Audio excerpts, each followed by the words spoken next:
Guys, do me a favor. Leave a 1 down up into the chat if you can hear and don't see me. We'll wholeheartedly appreciate your attention to this matter. I'm back, baby. I am back. Back in the States. Back in here. Guys, do me a favor, because, as per usual, I never know if I'm live up until you guys start to communicate that we are live. Leave a 1 down up into the building. Oh, we got a super chat already? Wait a minute. Wait a minute. Let me go over here. Yo, Zoe. Where my sound? It's been so long since I've been over here. It's been like 8 months since I've live streamed. Okay, it's been a minute since I live streamed. I'm like looking at my soundboard like, yo, where are my set? There goes my applause. Shout out. Where is my damn, I really can't find. Okay, air horn. There we go. These are my headphones in. Shout out to Zoe coming in and just laying down the law. Shout out, Zoe. Zoe said, we ain't live streaming in a minute. We got to make sure that he comes back to a warm and generous welcome. Shout out to Zoe. I don't know what's going on, but I am here for it. Shout out, Zoe. I appreciate the love. $100 super chat up out of nowhere. Thank you so much for the love, Zoe. Thank you for the love, the support, the respect. As per usual. All right? As per usual. Thank you so much. Okay, I see the ones that's coming down up into the building. Guys, I appreciate you wholeheartedly for stopping through right here. Listen, I want to be clear, all right? Listen, a lot of times people ask me questions in the video like, yo, why you repeat yourself so much? And it's because, I look at the analytics, I look at the videos. Not everybody sees each of the videos. So you might have missed this, okay? I am back here for 2 reasons, at least of right now, because trust me, I would have still been over there enjoying my time off, enjoying being more creative than being a producer, right? Enjoying kind of, unlocking these different things about myself and just getting used to the customs, the culture. I would still be over there. There's just 2 reasons. The first one was probably the biggest reason. My uncle is getting married and he wants me to be a best man in his wedding.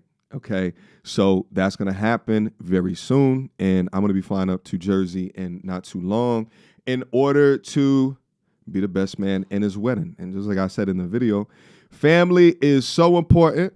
Family gonna come first. So I had to come all the way back. I took that 24-hour trip back up over here in order to get that in. Okay. So that's the first reason. The second reason is that, and I guess this is going to be a part of the conversation in, what we know and what we don't know as being citizens over here. What we know and what we don't know. And to be honest, what we know and what we don't know, a lot of it is self-selection into not knowing, okay? So like, for example, the whole visa conversation. So apparently in Thailand, at least when I went, okay, there's a 60-day visa. That what I'm hearing is that might actually be changing to 30-day, okay? So I had extra days up on there, but once you hit that 60 days, you better be out the country because apparently they are going above and beyond to ensure that people are not overstaying their welcome, okay? And I believe I was hitting on day 45 or something like that. So I would have had to leave in 2 more weeks anyway. Apparently, all you have to do is just leave, and then you can come back in the country. Like, you got to get your passport restamped, and then it gives you another 60 or maybe even 30 days, depending upon if they've changed the laws yet.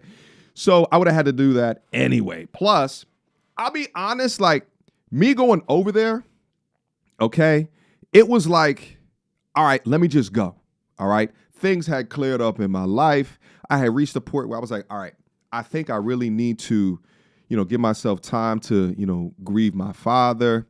You guys understand, like, the way that I think as well, like, your boy was writing down notes, right? Like, I had a journal out there, all right? And I was really trying to capture all of the lessons, all of the things within life that I felt like I was just kind of letting life just go. And I was just being passed by from. So, so yeah, your boy is back, all right? How long? We're going to talk about it all in this stream right here, all right? But shout out to everybody that's coming down into the building.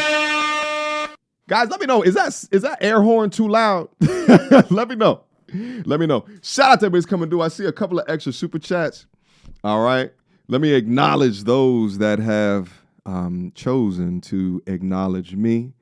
And I appreciate you guys. Again, shout out to Zoe for the $100 super chat. How do I put this on the screen again? I don't even know. I don't even know how to put this on the screen again. But thank you, Zoe. I appreciate the $100 super chat. Maybe I have to change camera angles and put it on the screen. Hold on, let me see. Add the Okay, there we go. Shout out. Actually, I think I figured it out on this screen again. Okay. Shout out to Zoe again for the $100 super chat. She says she don't know what's going on, but I'm here for it. Zoe, I was abroad for a little while. All right? I was abroad for a little while. Okay? And I'm so proud of myself that I took this particular trip.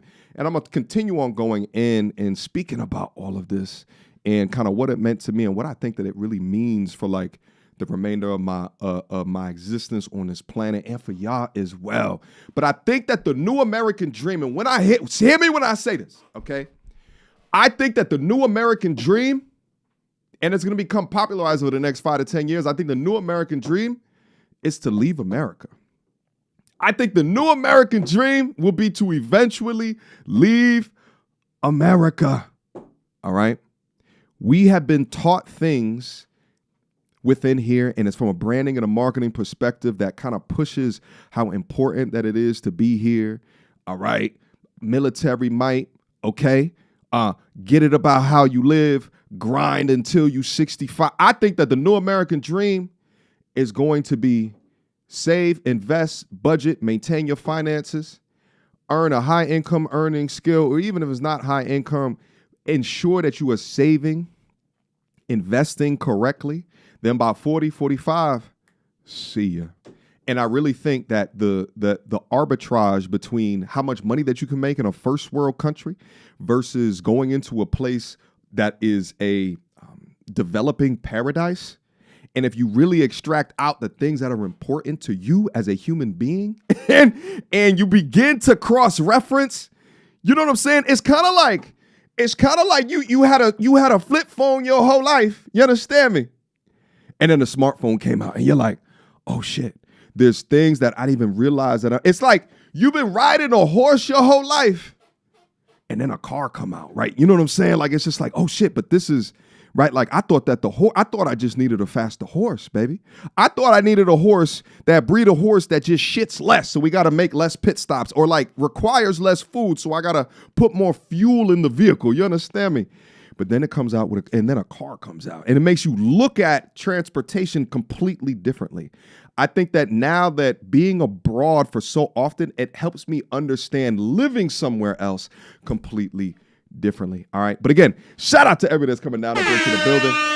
Also within the confines of the stream, guys, I want to do a reaction to my guy, my brother, Alpha Male Strategies. All right. He reacted to one of the many videos that I put up on the platform. And, here's the thing is that when you have somebody as intelligent as Alpha Male Strategies and he doesn't agree with some of the points and positions, you got to be able to have a conversation about it. And the thing is that I'm so happy that he did, and that our points and perspectives are a little bit different, because at the end of the day, when there's conflicting thoughts, y'all benefit from that, all right? Because we get to go back and forth and kind of talk about these different things. And I think y'all benefit from the different perspectives as you go forward within your life, informing the moves that you make, all right? So we're going to go through his. We might go through some more videos as well, depending upon, how everything is going and how long that we are taking. Let me see here. Zoe, thank you so much again. Let me add shout out to Maggie, the substitute teacher. Maggie, I see you. Maggie, why Maggie always putting a delicious plate? I'll tell you what, Maggie, every time I see you make a delicious plate, it makes me more upset that the majority of these modern women out here don't know how to do it. Shout out MT Arvis. Make sure y'all go over to Maggie's page, show her love, support, and respect, and then extract the meal knowledge and information over there, all right? Shout out to Maggie, the food substitute teacher, okay? Shout out to Maggie. I appreciate that. Just passing through to show some report as well as respect. Well, thank you so much. Cody Cop. All right, that means like thank you in Thai. So is it Cody Cop? Yeah, the women say Cody Ka. Cody Ka. They say like some shit like that, and the men say Cody Cop. All right. But thank you so much, Maggie, for the 10 bomb. Shout out to Growth Talk. All right, with a $10 holla. Hello. Congrats on the epiphanies, big dog. Thank you, my brother. Proud of you, black man to black man. SN, what is SN? Screen name? Oh, at Zoe has more money than all of us. Listen, Zoe be coming down here and laying a dick on the table. You understand me? Zoe be... Zoe, I still don't know what Zoe does. You understand? I know she's got like an animal sanctuary somewhere over there in Cali, where she's like just taking them up. But Zoe apparently got old money. You understand? Yes, apparently Zoe's been retired since birth. She got that legacy money apparently. But you know, I wholeheartedly appreciate the generosity. But thank you so much, Growth Talk. I appreciate the love, man.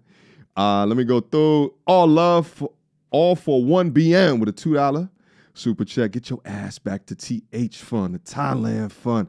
I appreciate that, my guy. All right. Thank you so much.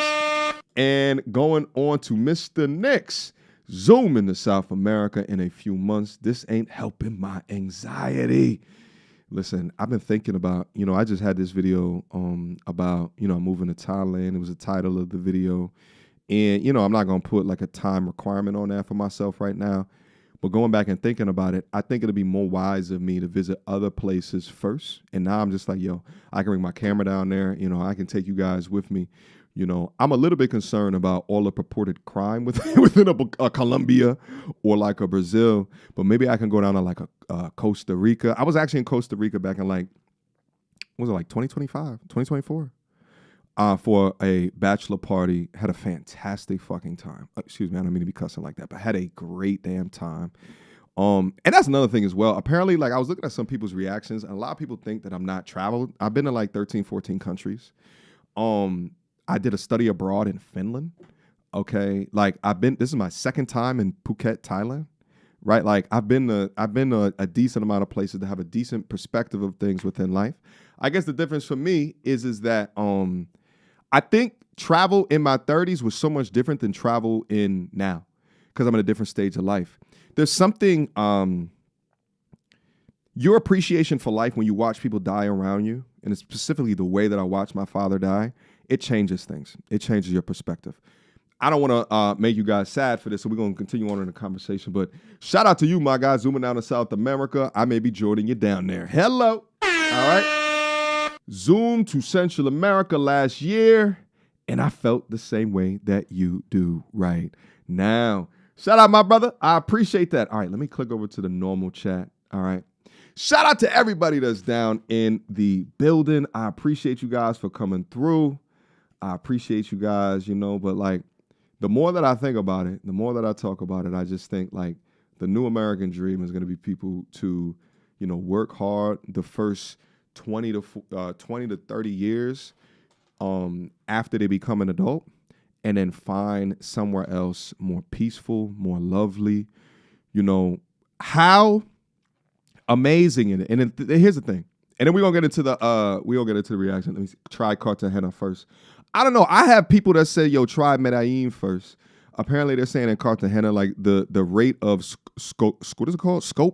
Scopolamine, whatever the hell that drug is. Apparently more people get it done to them in Cartagena. I heard some people grab lollipops and then it drugs them. Like someone will be up on the street and they'll introduce a lollipop to you, and then you grab it, and then you like, your arm goes numb or some shit like that. Like if you put it in your mouth, like your shit is done. Medellin, beautiful women, all abroad. Listen, we're gonna talk about it. All right, we're gonna absolutely talk about it. I got this thing.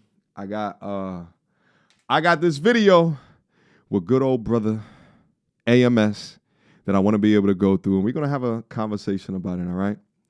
Guys, put a 1 down in the chat if you guys are just ready to get started in the content, because I think like a lot of the things that we can go on that he's going to start to bring up is going to bring up so many different memories and so many different thoughts that I think is going to make for a fantastic conversation.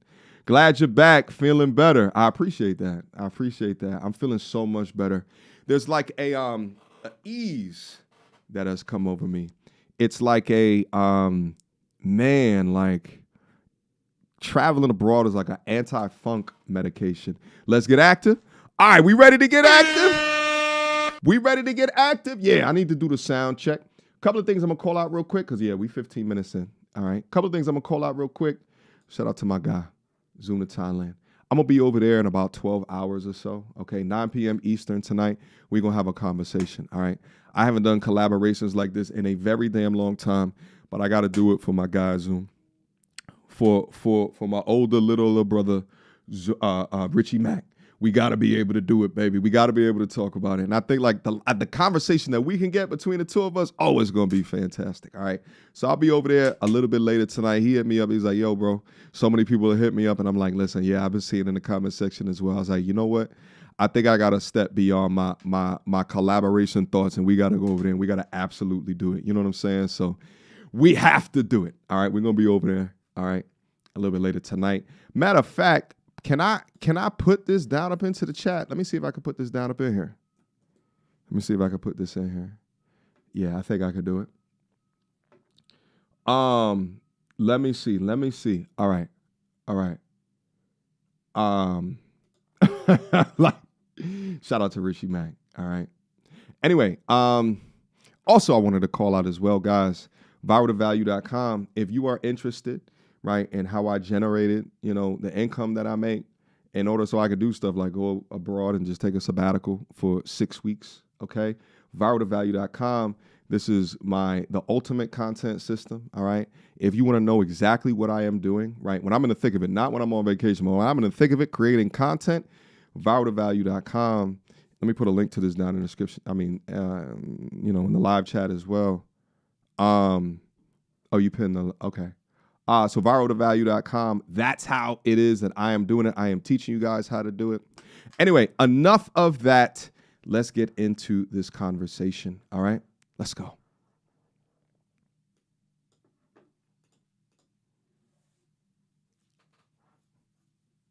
This is the best country in the world. The strongest military might, the American dream. What is that anymore?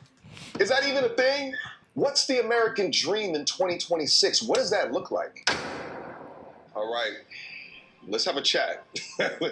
Let's talk about some things. I'm about 2.5 weeks into my trip right now. And I knew kind of going into this that what I was not going to do was to make this like primarily for videoing, documenting. Yeah. But I wanted to give y'all updates, all right? At least what's going through my mind at the time. I don't know when I'm going to be uploading this. But nevertheless, this is about 2.5 weeks into the trip. So at this particular junction, we can say that I have been satiated enough, indoctrinated enough into what's going on out here, and enough to give at least an initial thought, okay? I'm currently chilling out on the balcony of the spot that I'm saying. All right, you're going to see one of the streets down there, which then goes and connects to Bangla Road. Hello. Yeah, had to get the spot with the jacuzzi in it. You understand me? Which was a great goddamn idea. With the jacuzzi in it. Which was a great idea. Let's chat real quick. So it's about 2.5 weeks in, and I've had an epiphany. Guys, also do me a favor. Click on that like button. It's been a minute since I've done a live stream, so I'm not in the live stream algorithm right now, okay? I know you came down up in here. You like, yo, our guy is back up in the building. You forgot to click on that like button. Do me a favor.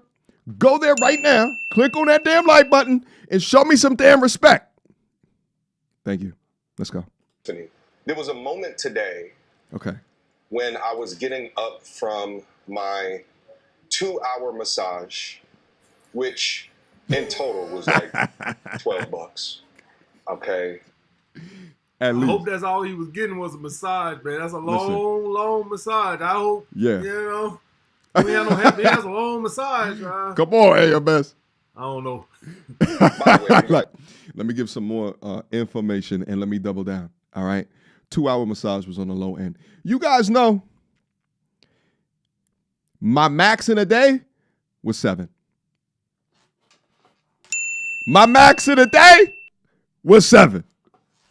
7 hours. You understand me?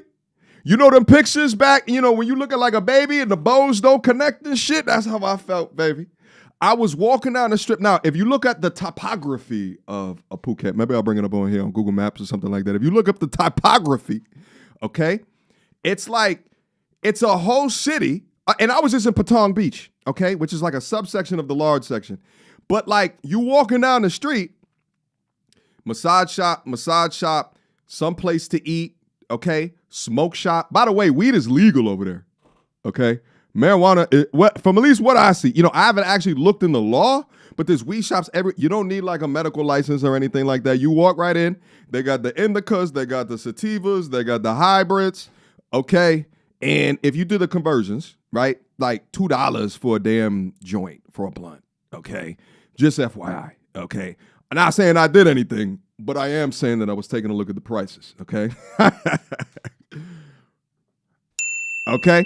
Anyway, okay? Then you cross the street, there's the damn beach, okay? What ocean is that?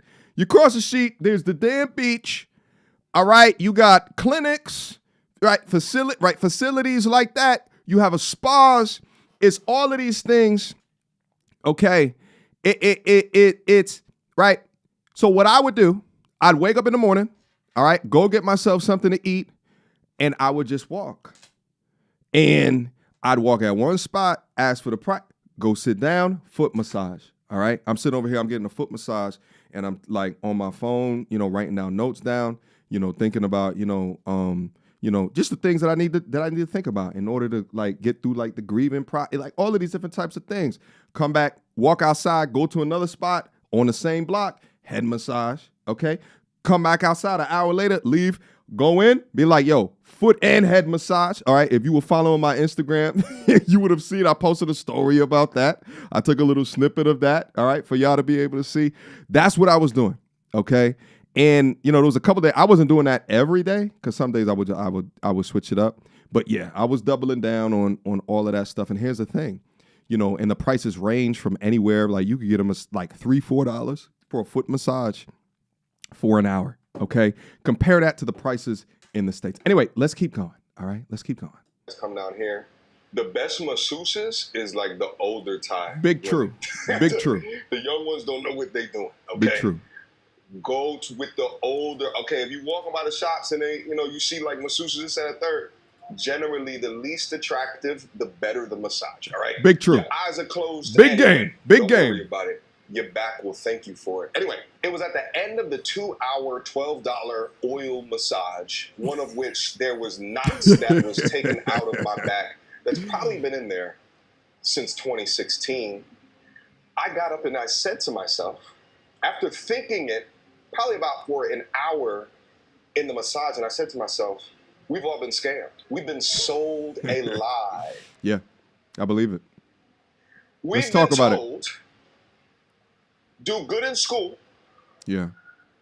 Hopefully you get to go into college, community college, maybe upgrade to a cool 4-year school, or maybe go get yourself a good trade, right? But figure out what you can do in order to be valuable. You get a house, you find a pretty little thing, a PYT, y'all have kids, white picket fence, maybe a dog, maybe a cat, and you're going to be happy. That shit is a lie. Look around you where you live right now. Is that true? Is that true? Come on. Is that true in the West right now?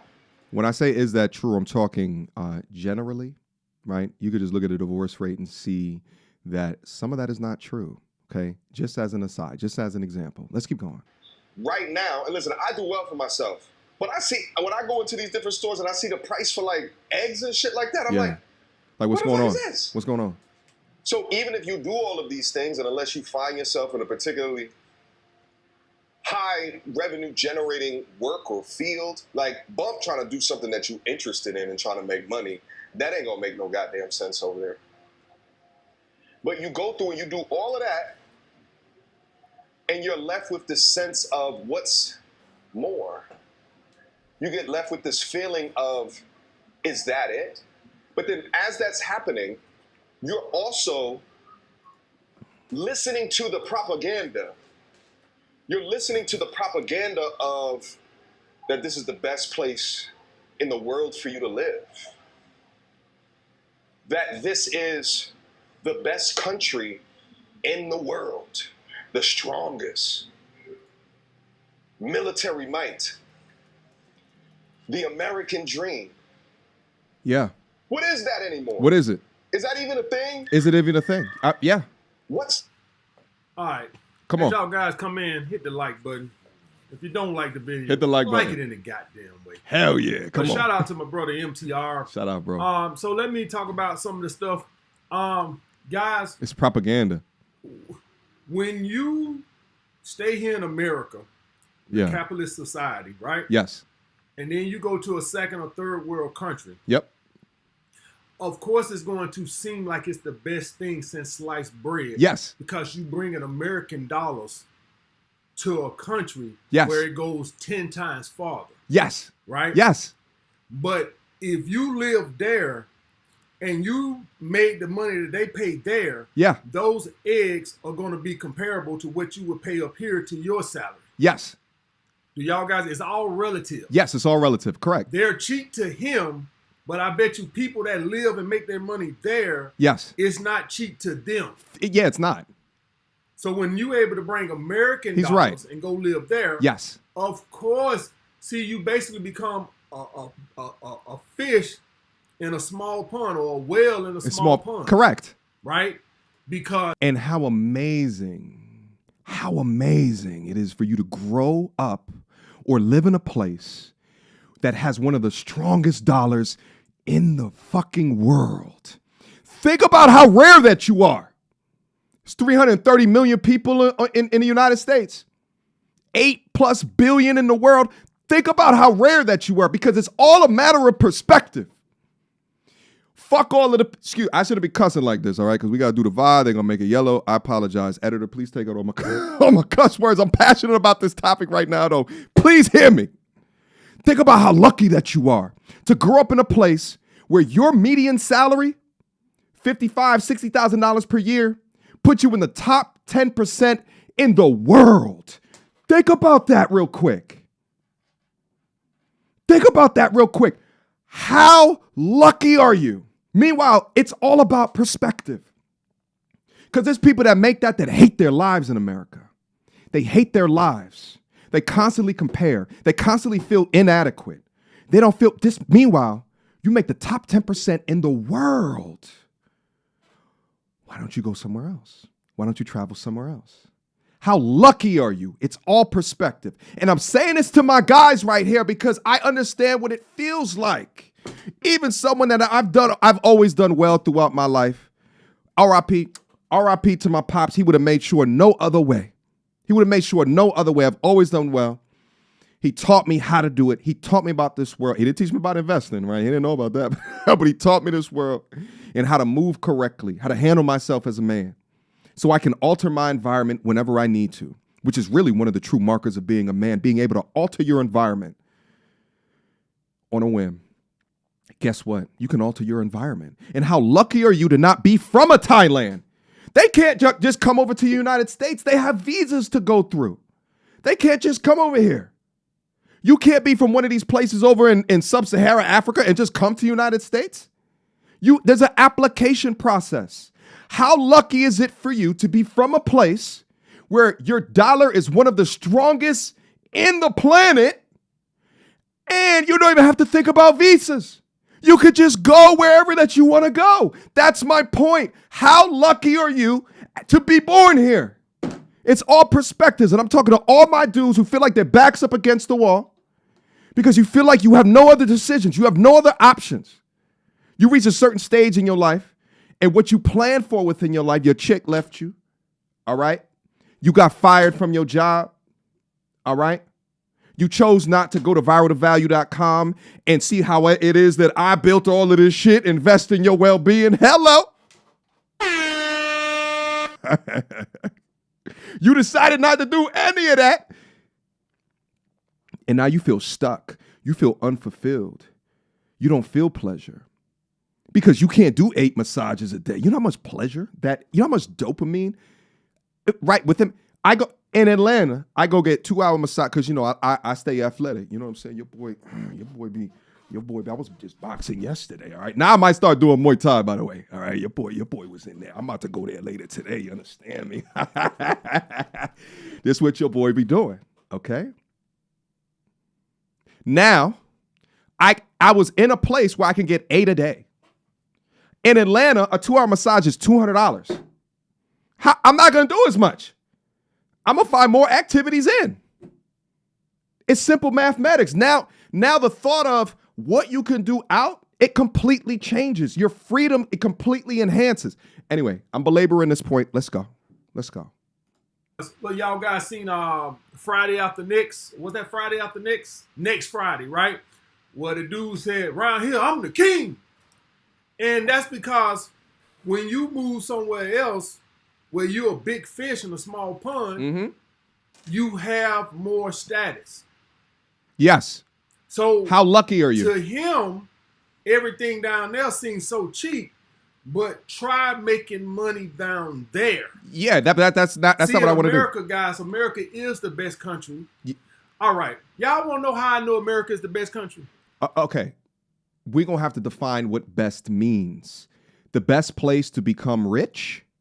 I agree with you. All right. But the best place to live a happy and a fulfilled lifestyle at a nominal fee? No. I wonder if AMS has been abroad. Do you guys think that Taiwan and all these other second and third world countries that passport bros go to, do y'all guys think they have a legal immigration force like ICE? Yes, they do. Dragging people out the country? You don't got to drag nobody out of Taiwan. I promise you that. Yeah. Yes. AMS, yes. Most countries in the world have a version of ICE. Yes. You ain't no ICE doing roundups in Taiwan. Yeah, there are. Because it ain't that great. Y'all see, we got protests up here. People, the people they'll rather you unalive than to take them back to their third world country. They like, hell no, we ain't going. You got people, they literally breaking down in tears at the airport when ICE show up. Tears. Oh, Lord, no, I can't go back there. So, guys, don't take America for granted.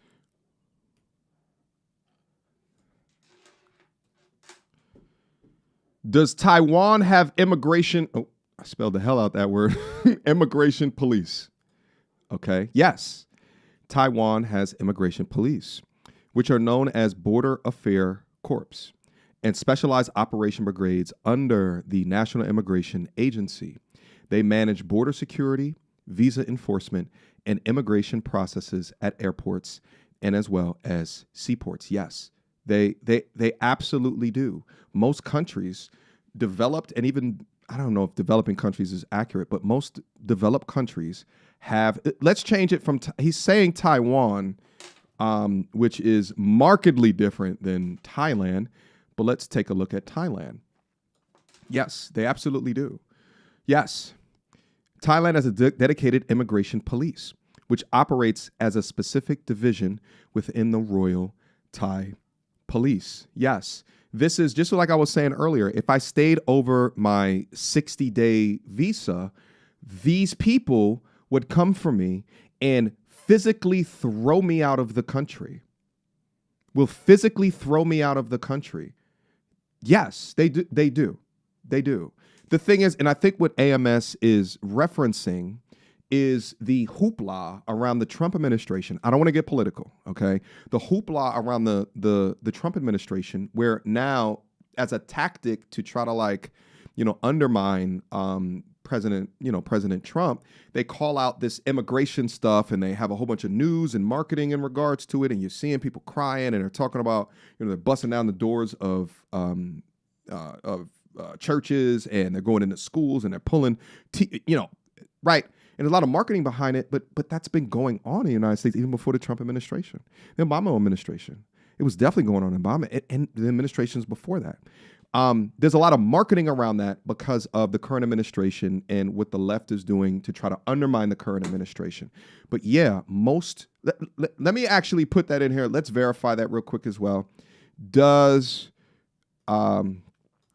most countries have an immigration police? All right, let me bring this back up.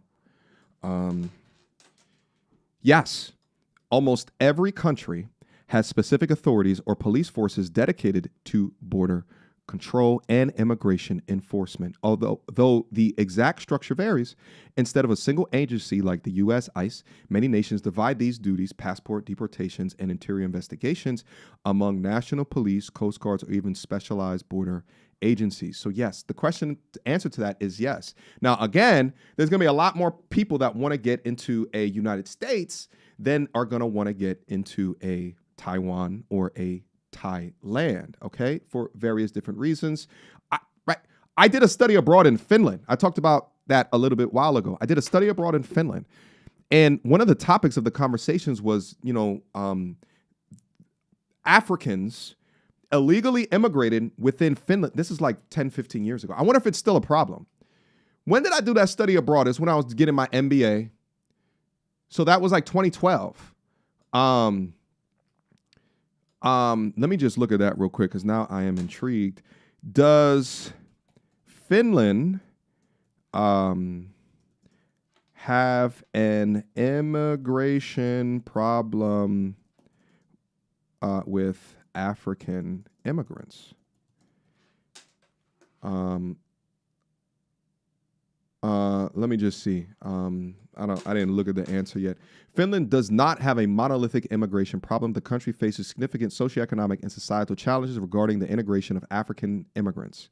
Okay, the primary issues are not related to civil unrest, but rather to a combination of high unemployment, language barriers, and widespread discrimination. Okay.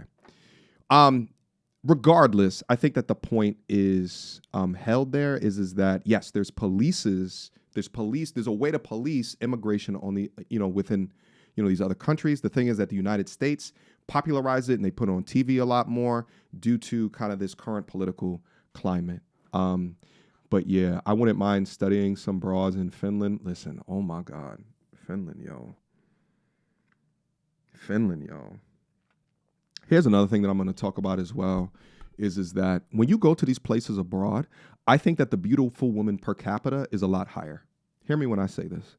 I think that the beautiful woman per capita is a lot higher only because they don't have the same obesity problem as in the States.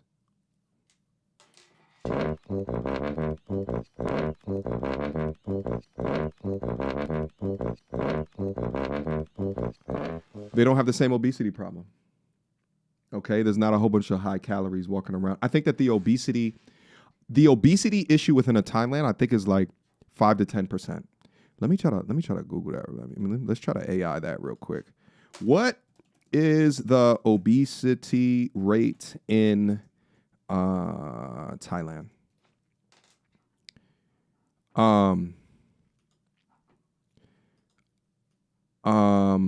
Let me see.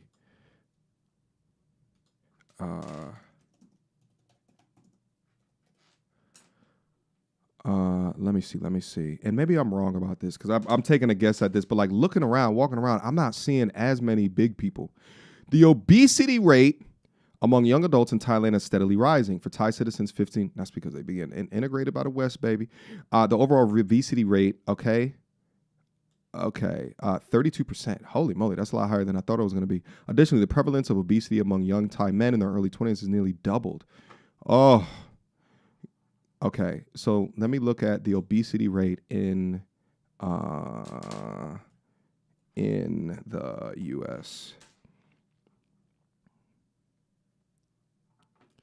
The obesity rate in young adults, 29 to 30, is 35. Really? When combined with the overweight category, more than half of young adults fall into the unhealthy weight range. I'm going to have to go back and take a look at this. Perhaps my guess in regards to that. Walking around Thailand, I'm seeing not as many big people, okay? But these numbers would suggest something different. Nevertheless, let's get back into the content right now. I think that the point has been made. All right, let's go. Granted, all these Americans that go to these second and third world countries, they're taking their retirements that they made in America and able to go live like kings somewhere else. Yes. But live there and make the money there and not make these American dollars. Yes. No, he's right. But that's not what I would do. I'm not going to be working I'm not going to be have a Thai job. I have an online business and just take it over there and be making American dollars, paying American taxes. And I'm not sure what really the tax thing, I'm not sure if when you go into Thailand, and it's different for every country. If you go into Thailand, now you have to pay American taxes and as well as Thai taxes. I know in places like Panama City, and that's another place that I'm going to be investigating, okay, when the travel vlogs get started. In a Panama City, Panama, I believe that it is not only is it the U.S. dollar that they use down there, but then also you just pay U.S. taxes. You don't pay Panama taxes, okay? But it's going to be different depending upon the place that you take up residence in. But let's just keep going. And see how that works. Oh, did I miss a super chat?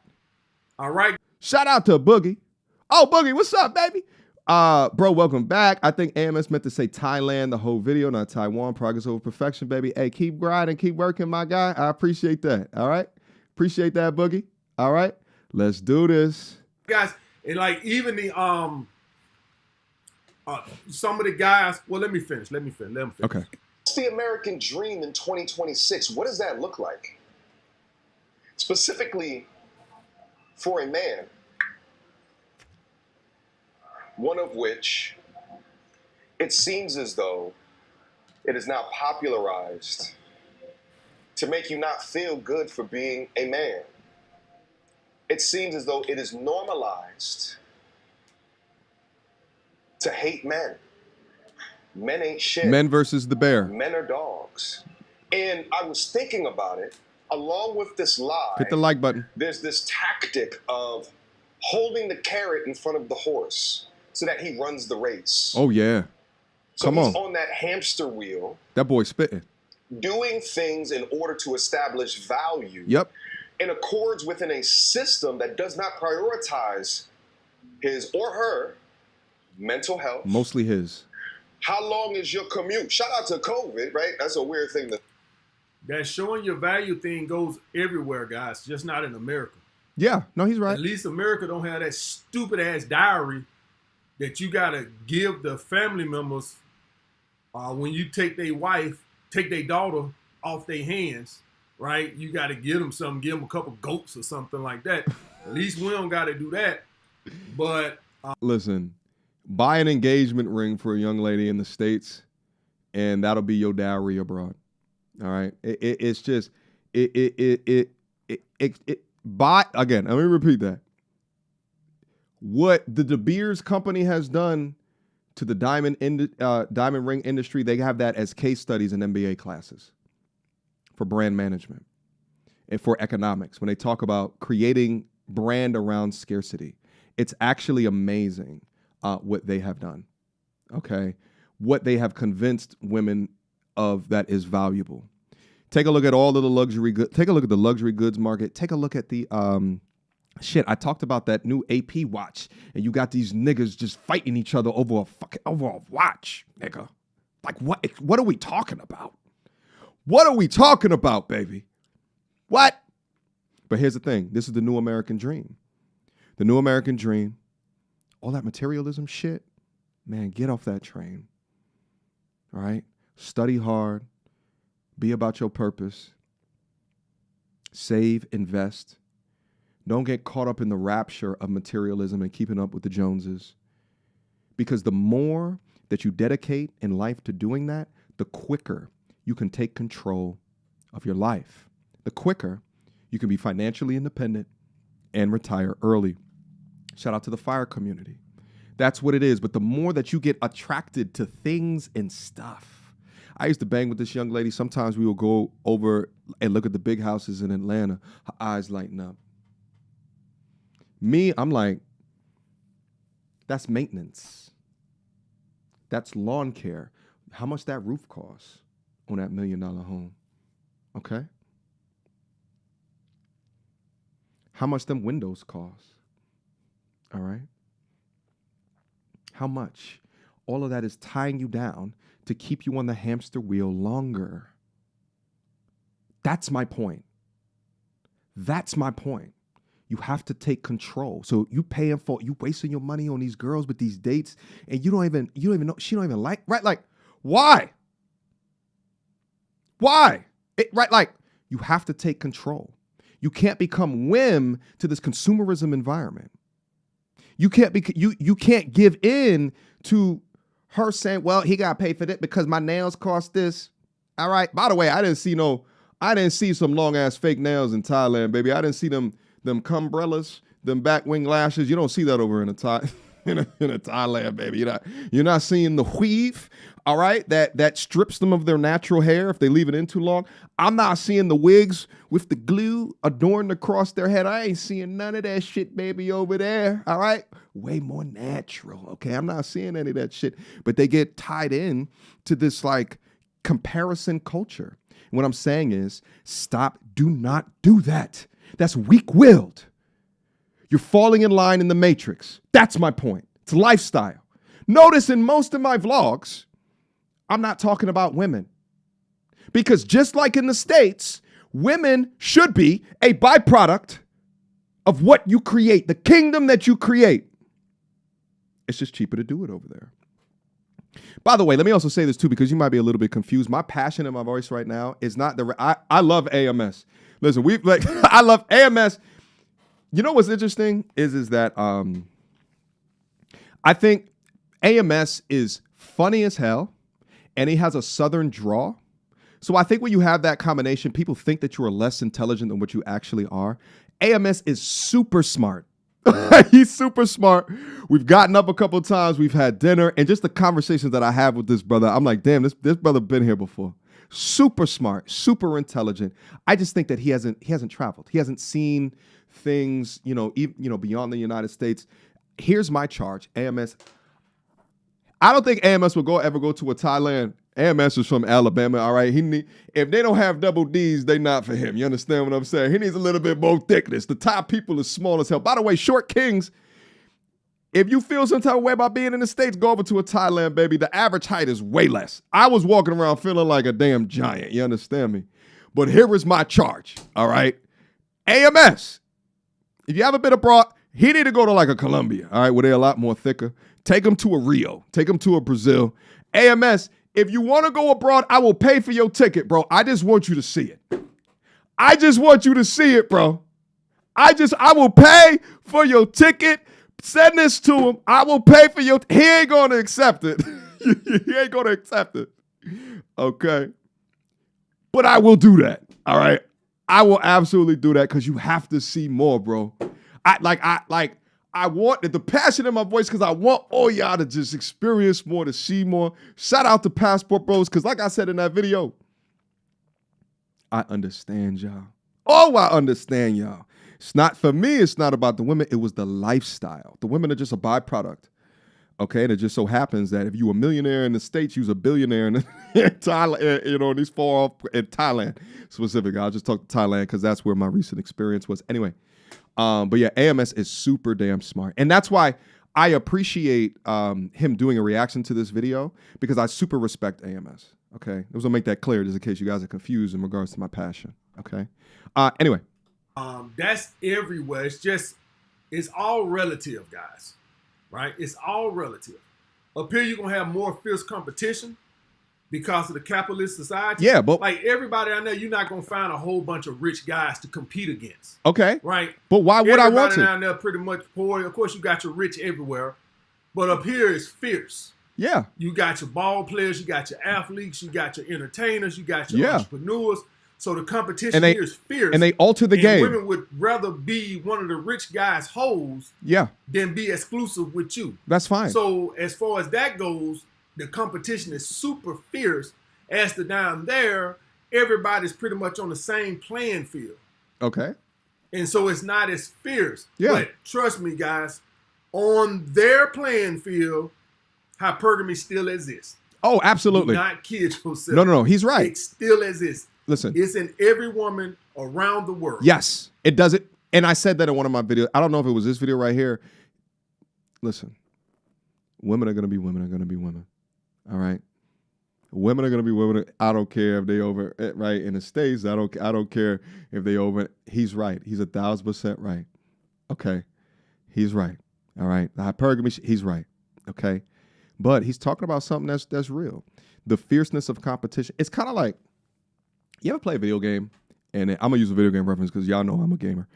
You ever play a video game and then sometimes you just want to just, you know what I'm saying? Just put in that cheat code real quick, right? Like you playing Grand Theft Auto, you want to see what unlimited ammunition look like. you playing Elder Scrolls, you just want to see what unlimited health looks like, right? You want to get the biggest staff in the game, the biggest sword in the game. You want to have a little fun, baby. That's what you just want to have. You just want to have a little bit of fun. You know what I'm saying? Now you don't want to do that all of the time, perchance, right? But like my example or my analogy is that you try, right? Like if you had the opportunity to see and or do and or experience something just a little bit, right? Like then that's your prerogative. The thought of the fierce competition here, to me, it's not a positive. It's not a positive. Now, I am a fierce competitor, and I always have told you guys that I'm in it to win it, and I'm a winner. You understand what I'm saying? But when I went over there, I got off the hamster wheel. I was able to think. I was able to consider. Okay, right? I was able to dive deep. I had an opportunity to finally go through my camera roll. I've been avoiding my camera roll for the past couple of years because I would accidentally scroll and see my father, and it would fuck my day up. I finally was able to go back. I'm even thinking about putting like a series of videos together of me and him in my childhood and showing y'all. You understand what I'm saying? But now, because I've stepped through this, and I got off of this hip, and I had the opportunity to consider through this, sabbatical, I can think through it. I can think through it. I can now see it now and not want to break down because I see his smiling face. Everyone's grieving process is different. Mine is mine. It's my story to tell. You understand what I'm saying? So, but he's right. It's the same everywhere. But if you can go into a place where you can effectively work 90% less and then you have that extra time to do whatever the hell that you want and still maintain kind of this consistency of lifestyle. Work 90% less because it costs 90% less to be there. You have 90% more time. And then, but then of course, women, they want to be taken, but here's also my charge as well. And I'm not talking about the MTRs when I say this, okay? I'm not talking about y'all. Y'all know I love y'all, all right? Okay? But I think that men get a better deal over there. What is it that I mean by that? I think that the deal that the common modern man is getting in the States is far less beneficial than the deal of what the modern men over there are getting. Why? For the simple reason that there's not this air of hating men over there. There's not. It just doesn't exist. Men are still valued over there. Men are still, that's how I can walk in the street and everybody is smiling, baby. Even though I don't look like them. Meanwhile, in Atlanta, a couple days ago, I went and sat up at a bar. Okay, I'm going to get back in the video, I promise, guys. But I'm on my storyteller shit. I sat down at a bar. Beautiful young lady sits down right next to me. I said, hey, what's up? How are you? Okay. The initial look on her face towards me was that I am the enemy. Why is there a barrier that I have to cross in order to try to prove that I am not a goddamn pedophile? I am not a damn woman beater. Why is there a barrier that I have to, right? And she looks just like me. She shares my same goddamn melanin. Why is this barrier that I have to cross? Why? Why do I have to overly act like I have like a soft feminine side, right? Like, and I'm just right, like, and I'm just massaging her, right? Like, why? Why do I have to prove myself? And we don't talk about this subject. We don't talk about this subject. Why? It's because she woke up in the morning and she heard man versus bear, and she chose the bear. That's why. That's the content that she consumes. Okay? It's a large degree. All right? I'm only getting into portions of it. You're in the wrong state. You're not lying. Okay? You're not lying. Right? You're not lying. Okay? It is more prevalent in a place like this when you're in and here's the thing. Let me give some credence to the ladies as well. I understand. Okay? I understand when you're in a place that's labeled Black Hollywood And most of the people that are in here don't have the money to substantiate that, but they want to act like they do, or they don't have the behavior to substantiate being a good person, but they want to act like initially at first that they do. Okay, I understand your hesitation. I understand it, but I'm just simply asking why. I want to go to a place where that's not even a consideration. That's why I feel go where you appreciate it. Go where you are loved. Go where you are respected. Go. Let's get back into the video. The shout out, but shout Damn, we're only 10 minutes in of 40-something. We probably not going to make the whole video, but let's just keep going. Because... Oh, wait a minute. Did we have super chats? I'm sorry. Let me go back up in there. Hello. Shout out to Game Changer with the $5 holla. Dowry is less than alimony and child support. Ooh, that's a good point, bro. And you get to keep the wife and raise the kids. Shout out to Game Changer for the $5 super chat, baby. All right. Shout out to T-Mac with a $10. I'm glad that you found some peace abroad, brother. All right. I moved out the USA almost 5 years ago. I am a disabled veteran and I retired at 48. Shout out, brother. I found peace and better mental health after moving to Colombia. By the way, thank you so much, brother, for the support. I will also say this. Shout out to all of the passport bros. I was actually thinking, should I come up with a new movement? Because I don't know if I can really alter the branding of a passport bro, or if it's too much of a task for me to try. Maybe we should coin a new term. How about a visa bro? Are we creatively coining new terms on the stream? Should that be visa bro? Is there a ring to that? Should I start that? Should I be the leader of the visa bro movement? It's a little bit different than a passport bro, all right? Not only are we going abroad, but we considering long term, baby. All right? Bump all of that crazy branding of a passport bro and these obviously there's some of these disturbed dudes that went over there and did messed up shit. All right, we've seen all of the news stories. I forget the name of the weirdos that have done all the weird shit, but we've seen that, all of that tourism shit. Visa bro, we're focusing on lifestyle. You heard? Lifestyle. I don't know. You guys tell me what you think about that. Hold on, let me look down in the I should do a poll. What do y'all think about visa bro? And if y'all come up with new names, like let me know. All right. Let me get this one off the screen. Shout out to T-Mac. Okay. Shout out to JD the Great. All right, with a $10 super chat. Welcome back, brother. Men need to do what men do. Iron sharpens iron. Shout out to the Michael Beasley interview. Michael Beasley interview. Did I do that? I can't remember, bro. I don't even remember if I did that interview, but shout out to JD the Great. Oh, maybe that's what Michael Beasley said in his interview. I didn't watch it, bro. I've been in paradise for the last. I see tie weaves on black women's head. Oh, shit, this guy. Let me leave that up on the screen. Dog, I was just having a conversation. Let me not talk about that. It's going to get me into trouble. Because it involves personal people within my life. Let me not say what I was about to say. Let me say it from a general perspective. There's a lot of y'all that should choose natural hair because using all this clip-in shit, all of this, it's killing y'all roots. It's killing y'all hair. Okay? That's all I'll say about that. Let me go to, super chat. Okay. Okay. Nothing in there. Okay? Just for the love of the game. All right? $5 holla. I love your show. Been a long time subscriber. Keep up the good work. On another note, Nixon 4. Yeah, okay.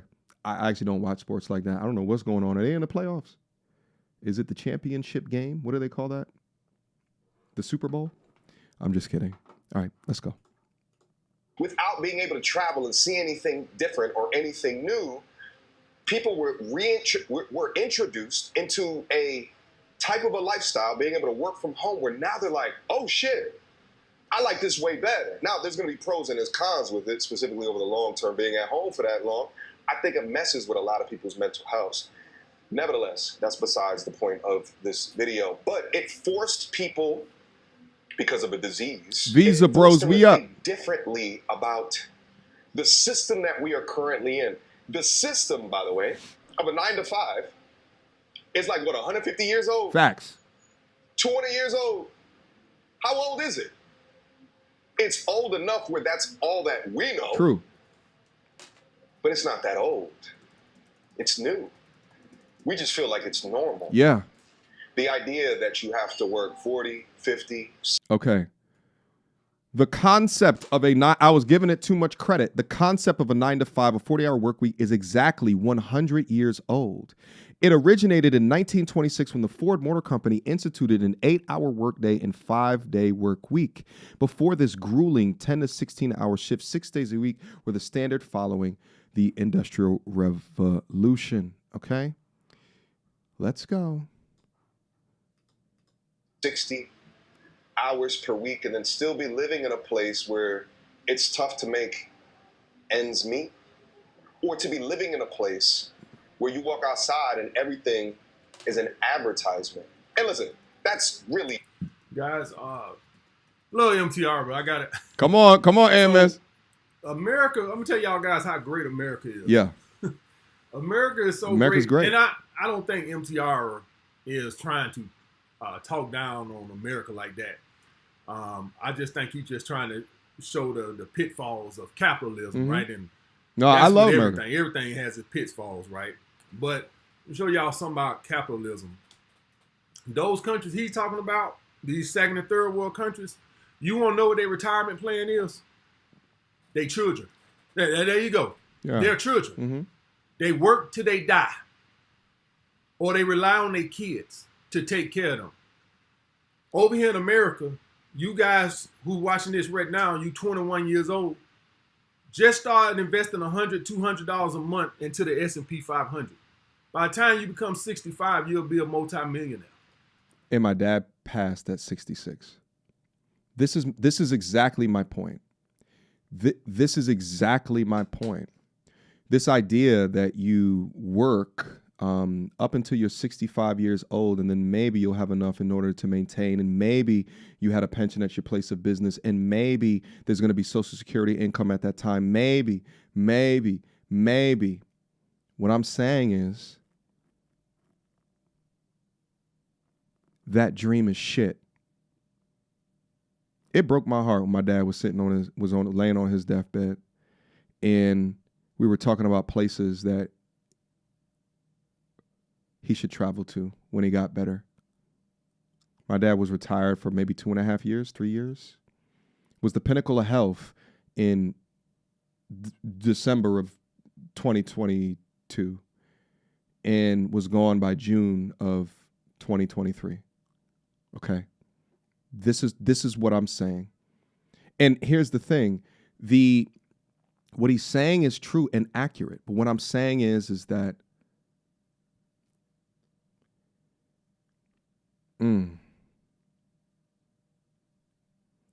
the idea that that's the American dream is bogus. The idea if that's the the new American dream, okay? Work as hard as what you can till about 40, 45, maybe 50, and then figure out how you can transition all of your investments to a place where you can arbitrage the money, where the money of where you earn, and this is why America is one of the best countries in the damn free world, okay? It's because you can create that here, but my argument is that you can go somewhere else and get your time back way earlier. We don't know how much time we have left on this planet, each and every one of us. That includes me. I've been through, cancer. AMS, I know, has had medical. I don't know if AMS has gone through some stuff. He talked about it before. Okay. I believe he talked about it publicly before. If he didn't, my bad. No, I think he did. We don't know how much time that we have. We do not know how much time that we have. Okay? Let's go back. I want to rehear it just to make sure I heard it correctly. 21 years old. Just started investing $100, $200. Guys, also do me a favor, hit the like button. It's the first time we live streaming in a long time, so I don't, just hit the like button. Make sure we get this message out to as many people as humanly possible. And shout out to AMS again on encroaching on this conversation, so we can go there, so we can have these conversations. Okay. Who's watching this right now? You 21 years old. just started investing $100, $200 a month into the S&P 500. For 40 years. By the time you become 65, you'll be a multimillionaire. Oh, gosh.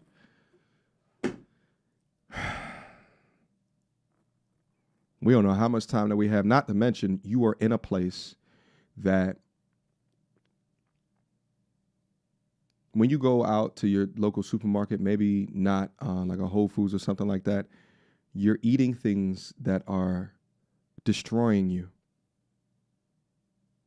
They allow things within our ingredients of our foods here that they allow nowhere else on the planet. Understand me when I say this. Nowhere else on the planet. And they let you eat that shit. And they put it in nice, pretty branding and wrapping for you to be able to consume. It's killing you. Our cancer rate is up tremendously in the States. Tremendously in the States. Guess where it's not up? In places of paradise, where they're giving you fruits that are sourced locally. They're not pumping shit in it that allows the chicken that was slaughtered at the slaughterhouse 2 years ago to be fed to you through whatever fast food chain. Okay, I'm not going to say any names. I don't want to get sued, okay, because the timing may or may not be accurate, all right? But you understand my point. They're putting things, they're processing things, they're putting, right, like, there's studies that are coming out now and they're finding microplastics in dudes' semen. Microplastics. Wake up. Wake up. Are they financially incentivized to kill us early because they don't have enough money for Social Security once we get older? Wake up. More than willing to send our young men off to die. You don't think that they more than willing to taint our food? Huh? Wake up. It's money. All roads lead back to what? How the Food and the Drug Administration the same shit? How is that combined into the same organization? Split that bitch up. Incentivize them differently. Because they're creating the problem with the food, and then they're fixing the problem with the drugs. Wake up. Take control. That's your true marker as a man. When you take control, you stop being in the matrix. You stop being a lemming, and you wake up.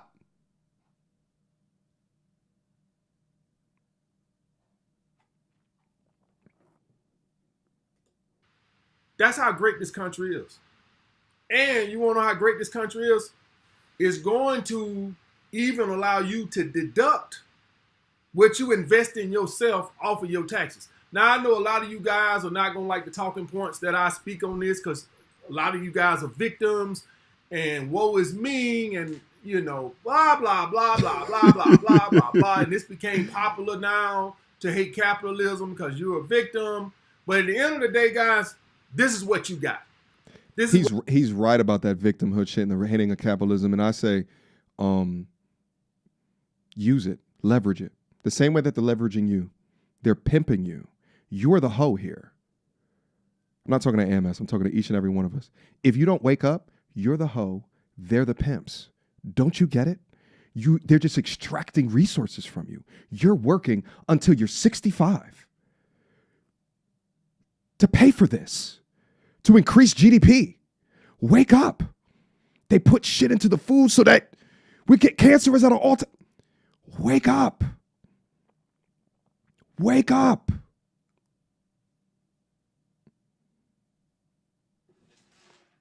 Because you're a victim, but at the end of Don't never be a victim. Utilize it against you. Utilize the capitalism. I utilized it, and I figured it out. Shout out viral2value.com, baby. Viral to Value. I figured out how to do it via content. I'm teaching you the game up there. Okay? I'm teaching you the game up there. Viral2value.com. One of the moderators, can you put that down up into the chat? Viral2value.com. I'm teaching you how I have done it. Okay? And how it is that I can live like this. And how I escaped corporate America, which was back in 2021. I escaped. I got out. Okay? But wake up. Wake up. You only have one life to live, and if you do not take it by the horns, then your life will be lived for you. Wake up.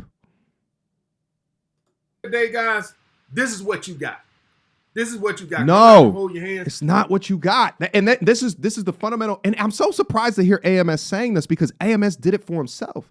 He came from being a bouncer, right? I don't know all the other places that he's worked before this, but then he's created his own online business because he's smart as shit and he's talented behind a microphone.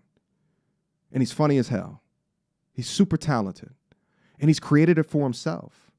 But my thing is that, you know, once you've become like to this degree of income and wealth, he's written books, financial books, dress books, right? Like he's changed people's lives. But my thing is once you have all of that, then what's next? What's next?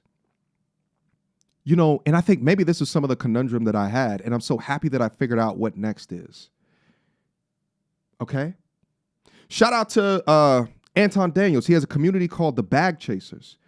What happens after you chase the bag? Maybe I should create a community after the Bag Chaser. Here goes my MBA business mind. Maybe there's a right. It can then expand out, right? Like we're beyond the investment. We're involved beyond the real estate. And what's next? What's after that? Maybe I should create that community. I don't know. We brainstorming live. You understand what I'm saying? But you chase bag. Newsflash, guys. You can chase bag and still be unhappy. The self-deletion rate is the same whether or not you are rich or poor. Money don't buy happiness. You know, beyond the first level of Maslow's hierarchy of need. It don't.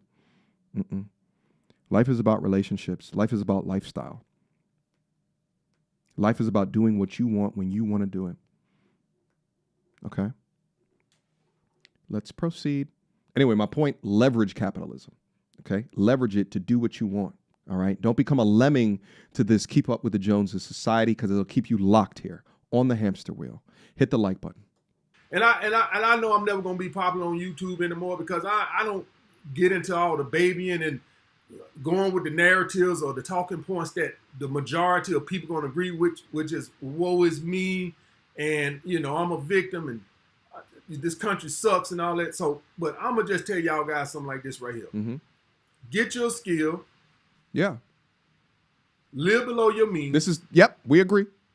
Invest some money into the stock market. Invest a lot of money into the stock market. And allow it to grow and mature for 30 or 40 years. We agree. And you'll be a multimillionaire and you can pass that on to your kids and create generational wealth. The only point that we don't agree with is the last part. The doing it for 30 to 40 years. If it takes you that long, get a higher income skill. Grind even more because what you're doing is that you're buying time. You're buying time because we don't know how long this shit is. 30 to 40 years is a luxury. So it's a luxury, okay? The quote that I live by, live your years today like others don't, and live your years in your future like others can't. I live by that. And because you do, now you have options. Now you have flexibility. You could have a goal of doing it the way AMS does. And to be honest with you, if you guys remember my financial streams back in like 2019, I would say this exact thing.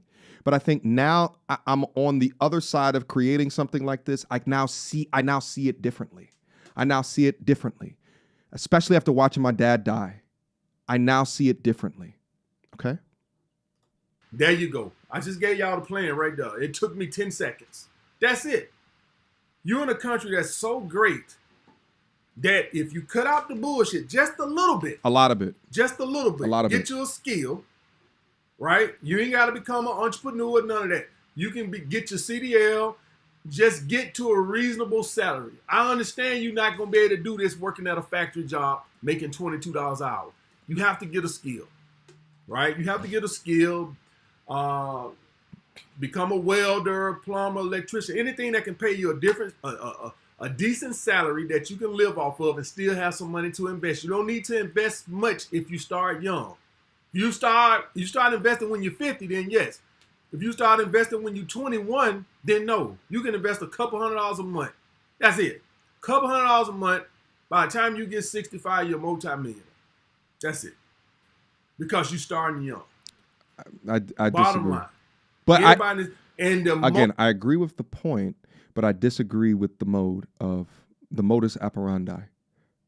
I disagree with that. I think the better option is to invest even more, save even more, gain a high income earning skill even more, so that you can buy back your life. You can become financially independent. You can get fuck you money. And then the world's your oyster.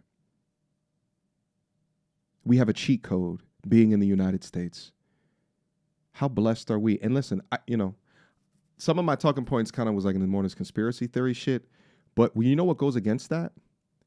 Visas. We have one of the strongest passports. We have one of the strongest visas that you don't have to do what other people do in order to go see other places. Okay? We don't have to do all of that. Matter of fact, I just saw this video this morning. Let me pull this video up real quick. It's on Instagram. Hold on. This will make my point abundantly clear. Hold on. This is important.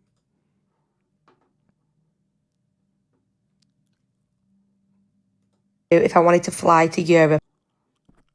Hold on. If I wanted to fly to Europe next week.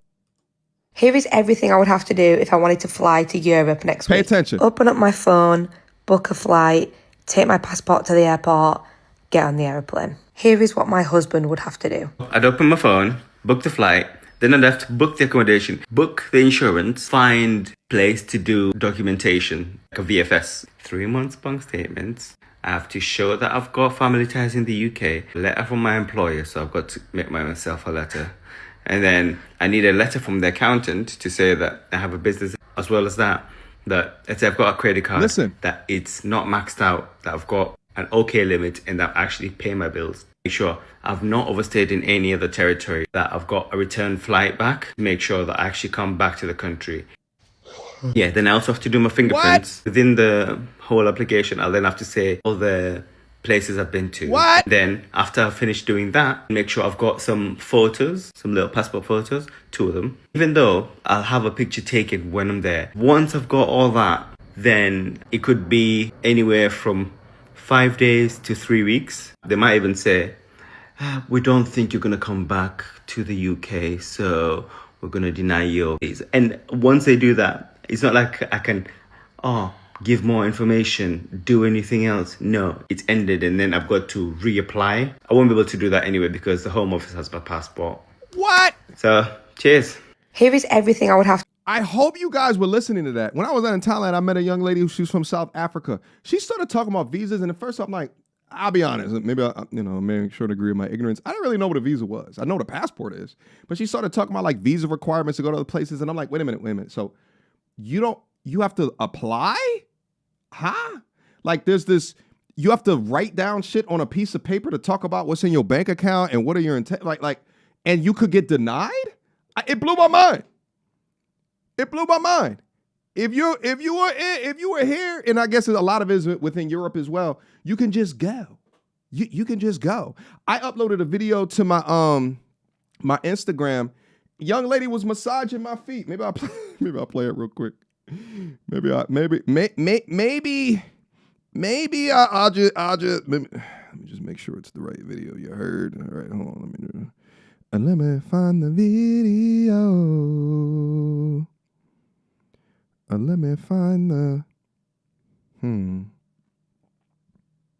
let me find a video. Hold on. Is this it? Oh. Oh shit. Hold on. I may not. Hold on. I believe. Is it this one? Oh. Yeah, I can't find it right now. So I'm not even going. I can't find it right now. But anyway, she was saying that they can't just go over to yo, relax in the comments. All right, show me some damn respect. But she was saying that, oh yeah, we can't just go over to the United States. They can't just go over to the United States. We could just go over to Thailand. How lucky are you to be born here? Life is all about perspective. Meanwhile, damn near a quarter to half the damn country complains about being here. Meanwhile, you're not from a Burmese or a Myanmar where as they get older, there's no jobs available and they have to go to another country to work. I'm with AMS. This is one of the greatest countries on planet Earth. But when you think about life and what you need to be happy and what can happen if you take away this money conversation and then the access that you get, the flexibility that you get, the happiness that you can get, the 8 massages a day that you can get that'll still cost less money than a 2-hour massage in Thailand. When you start to think about all of this shit, like I said, grab life by the horns, baby. But this is what they're dealing with down here, okay? This is, how lucky are we to be in a place where we can arbitrage the dollar, okay? Because it's worth so much more, all right? Let me get this off of the screen. Oh, let me handle some of these super chats and then, oh shit, my bad. Damn. My bad, guys. Shit. Okay. Let me go through these. Shout out my guy for the $2 super chat. Congratulations, player. I'm traveling as well. Shout out to Random Man too. All right. Zoo. Richie Mack in the building, baby. Yeah, we're going to be talking later on today. My brother, it's 11 p.m. in Thailand right now. I just finished editing the 2nd episode. See you tonight. Okay, just like I said earlier, guys, I'm going to be over here in a little bit. Hold on, let me put this up on the screen real quick. I'm going to be 9 p.m. Eastern tonight. Let me put this down up into the chat. I'm going to be having a conversation with brother Richie Mack. Zoom to Thailand. Okay, and we're going to be chopping it up. We're just going to be talking. I don't really do collaborations like that no more, all right, for various reasons. If y'all got questions about that, we could talk about that. But, you know, we're going to be over there. We're going to be over there tonight, all right? Shout out to Richie, helping brothers escape from the Matrix for 5+ years at this current junction, all right? Shout out, my brother. Let's get it in, all right? Wait, hold on. Hold on. Oh, it's pinned. Okay, thank you. Okay, let me see. The Invisibles. No, I think Visa Bro is a little bit. I like how Visa Bro is like a play off of Passport Bro, but it represents an elevated version of Passport Bro. Like a re-envision. Maybe it needs to be like bylaws. Maybe I need to create a website that just has like the things that we believe, right? Like, because all of these things, they don't have leaders. They don't have like faces. They don't have and I have how much years on the game, right? That I've been doing this. At this point, you guys, this is me. This is me as a human being. Like, I would have been exposed a long time. It's actually crazy people who have been exposed recently. Like, it's actually insane. Shit that I couldn't even predict, baby. But here goes my ass. Right. One of the most hated back in like 2022, 2023. Here goes my ass still like, where's the MTR files? You know what I'm saying? Like, where's the, am I the only one left? Where's the MTR files, baby? It's crazy how that happens. You know what I'm saying? The Invisibles. I'm going to pass on that, my brother, but I appreciate the suggestion. What about off-ramp overseas freedom framework? What's that? And yes, interview, it wasn't covered by you. Oh, okay, yeah, I got to get back in it. I'm going to still cover content like that. So I appreciate that, JD the Great. My brother says, Ralph Taylor, I was in Thailand last month. We'll be moving in 27. Alpha male is still plugged into the Matrix mentally. I don't know if AMS specifically has traveled, but he needs to go down to Brazil. He needs to go down to Colombia. He needs to go down there where, women got hips. Okay. He don't need to go to a Thailand. All right. He need to go somewhere where the curvature is highly respectable. Okay. With some meat on them bones. You understand me? That's how he likes them. Shout out to S. James Palmer for the $10 holla. We call it global geo arbitrage. And there's nothing to be ashamed of utilizing it. Shame. And in fact, our visa demonstrates that we can go. Okay? Let me pull up. Hey, guys, thank you for so much support during the streams. Thank you guys for so much love during the stream, by the way. Guys, hit on the like button for me. We should be way over 1,000 likes by now. Okay? My father died at 64. My condolences, my G. 1 month before his retirement in Canada. Not everyone makes it to retirement, just saying. Yeah, this is my point right here. Okay, we don't know when it's going to end. Live your life in accordance in a way where you can get it as early as what you possibly can, okay? And figure it out. Damn, a lot of super chats, guys. I'm sorry about the delay. While in college, I'm still getting used to the live stream shit again. It's been a while. While in college, I had a coworker who worked for 33 years, planned on traveling the country, bought a mobile home, and passed away the next day.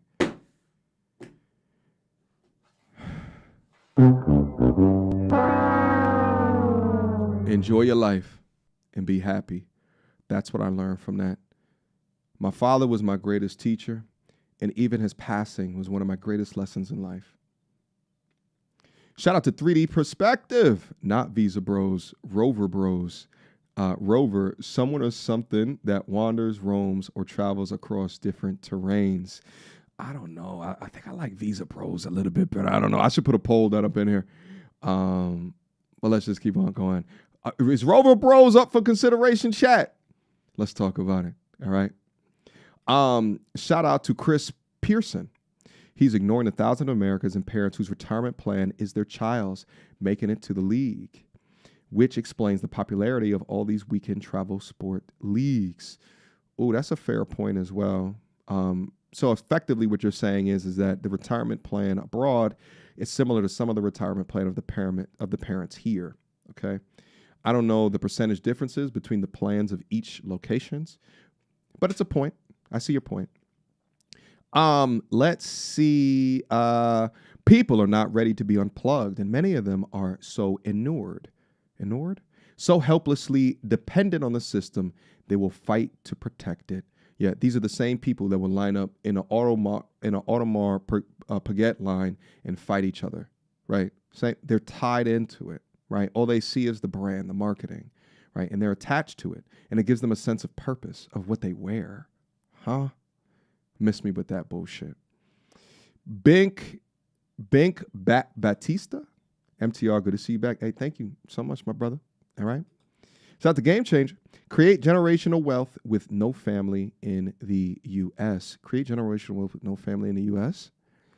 Yeah, I mean, I guess it would be easier. Well, I guess you couldn't create generational wealth if you didn't have a family in the U.S. Because there would be no more generations to pass it down to. Wise Men, Idea, Expat Bros. Ooh, that might be a good one. Visa Bros versus Expat Bros. We might have to put a poll. If there's a moderator that's not up in here, can you make a poll? Visa Bros versus Expat Bros. That's a fair one. All right. I got the smartest community, the smartest chat in all of YouTube land. I guarantee it. All right. Thank you guys. Damn, so many super chats. I apologize, bros. The community in general has an issue with BM being ambitious, productive, and you being in control of your autonomy. Listen, yeah, facts, yo. Listen, Dominic, I was already sold in the Passport Bro movement, but when I heard you say good food costs $20 less in Thailand than it normally costs here in the States, I was completely and utterly sold. LOL. Thank you so much, bros. I appreciate the love, support, and respect. Let's get back into the content because let me get that off because I'm taking too much time from the content. Let's go. Oh, you invest, the faster you can reach it. So if you were somebody who wanted to say, hey, you make enough and you can invest $1,000 a month, then hell, by the time you get 50, you good. Couple grand a month, by the time you 40, you good. It's just up to you. You can't do that there. Their retirement plan is their kids. That's it. That's their retirement plan. Have kids and you take care of me when I get old. Anywhere in the world, people are going to try to sell you things, but it hits a lot different when the average cost of something is markedly low. Comparable to his U.S. dollars, guys. Mm-hmm. Markedly low to what his American dollars. Yes. Not to the people there. Yeah, no. No, yeah. Not to the people there. We agree. When I moved from New York to Atlanta, and I went and got my Chipotle bowl that I got all the time, the steak Chipotle bowl. I still get it. I get chicken. In New York City, at the time, it was $12. When I first came to Atlanta, it was $8. That's a third cheaper just coming south. And I'm like, holy, but I'm making the same money I make on YouTube in New York that I do in Atlanta. But I'm paying a third of what I was paying in New York City, a whole third less than what I was paying in New York City for the same goddamn sandwich. Was the steak in New York City special steak? Was the organic rice? No, it was the same damn bowl. Yeah. Just different location. Yes. And we agree. And there's a lot of New Yorkers that move down south and in Atlanta because they want bigger houses, they want more land, and that's my point about abroad. That's my point. You agree with me, AMS. You just did it within the States, but I'm considering it internationally. We're saying the same thing, bro. So the point, but New York, I was doing something over the internet to guys. Hold on for one quick second. All right, my bladder about to pop. All right, let me make sure I don't soil myself. All right, I'm getting older now. You gotta protect your bladder. Right, I'll be right back.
Looks like the poll is acting up, so we can't post it right now. But I'm a expat bros or visa bros. I might do a poll in the community chat post so we can all consider it. All right, freedom bros. Oh shit, that's a good one too, baby. Ooh, yo, I got the best chat known to mankind. Y'all can't visitations. Listen, if I could have a moderator write some of these all down, all right? We got to put it up. We got to come up with the perfect name. You understand me? We got to come up with the perfect name, baby. All right, did you wash your hands? Absolutely not. Listen, we're not going to do this today, all right? We're not going to do this today, all right? We's not going to do this today. All right, let's go. Money. If I was in New York City, the job that I'm going to have, in other words, in New York City, it ain't nothing for a personal trainer to make $150,000 a year. You ain't making that in Atlanta. Nobody's going to pay you $150 an hour to train them. They pay you that in New York City at the Equinox. Yeah. And when you go private. Nobody ain't paying you no. This was 12, 13 years ago. I don't even want to know what the Equinox charge now. Tier 4 in New York City at the time was paying, like, they was charging like $175 an hour for Tier 4. This was like 2014. You can't get nobody to pay you that in Atlanta right now, 2026. So the point I'm trying to make, guys, is everything is relative. Relative. Yeah, everything seems cheap there. You bringing American dollars down there. And my point is how lucky are we? How lucky are we to have the opportunity to be able to do that? That's my point. Go make Taiwan dollars and then let's talk about that. I bet you ain't got no ice pro. He keeps saying Taiwan. It's Thailand, baby. Those are markedly different places. test down there in Taiwan. Taiwan. Y'all guys think they got in the ice roundups down there? Yes. I doubt it. Ain't nobody dragging and screaming to get out of Taiwan. They are. I trust you that. I'll leave, sir. Don't worry. I'll leave. If Taiwan, there was absolutely people kicking and screaming. They don't want to leave Thailand. They there like, oh my God, I found it. I found paradise. I don't feel like leaving. And they will come in and kick down your door, waving the 4-4. All you hear was, Papa, don't hit me no more. And then you back down to goddamn wherever Senegal or wherever the hell that you came from. You understand me? Illegal deportation showed up at MTRs and said, hey man, you got to leave the country. Trust me, I guarantee you MTR ain't dragging and screaming up out of there. He's like, well, they never going to come to my door because I'm going to do everything by the book, baby. I'm a law-abiding citizen. You understand me? I'm going to do everything by the I'm going to read through the damn documentation. I'm going to make sure everything is straight. I don't want to piss y'all off. You understand me? Because y'all got paradise over here. And I think I'm built for a coastal town. Give me a beach. Leave me there for 6 hours. That's it. Don't talk to me. Don't call me. Don't text me. I don't want to hear no bullshit. I just want to be in the beach floating, baby, as the waves just hit my bare nipples, okay? Splash. And I'm just feeling good. All right? Got my mojito up there by the edge of by the edge of the beach. Okay? Got my mojito. You know, they offer massages right on the beach. Go and get myself a nice little foot massage, okay? In between of me going out into the water, all right, bare-chested, all right? You just feeling good. Ain't no goddamn water in Atlanta, baby. Ain't no damn water in Atlanta. Where I gotta go for water? Miami? One of the most expensive places in the world? What? Man. Meanwhile, you go down to Miami, lose an entire check down there, but they normalize that. They normalize buying a Lambo and going up on South Beach and shit like that. Miss me all of that dumb shit. How about I not do that and go invest appropriately? How about I do that?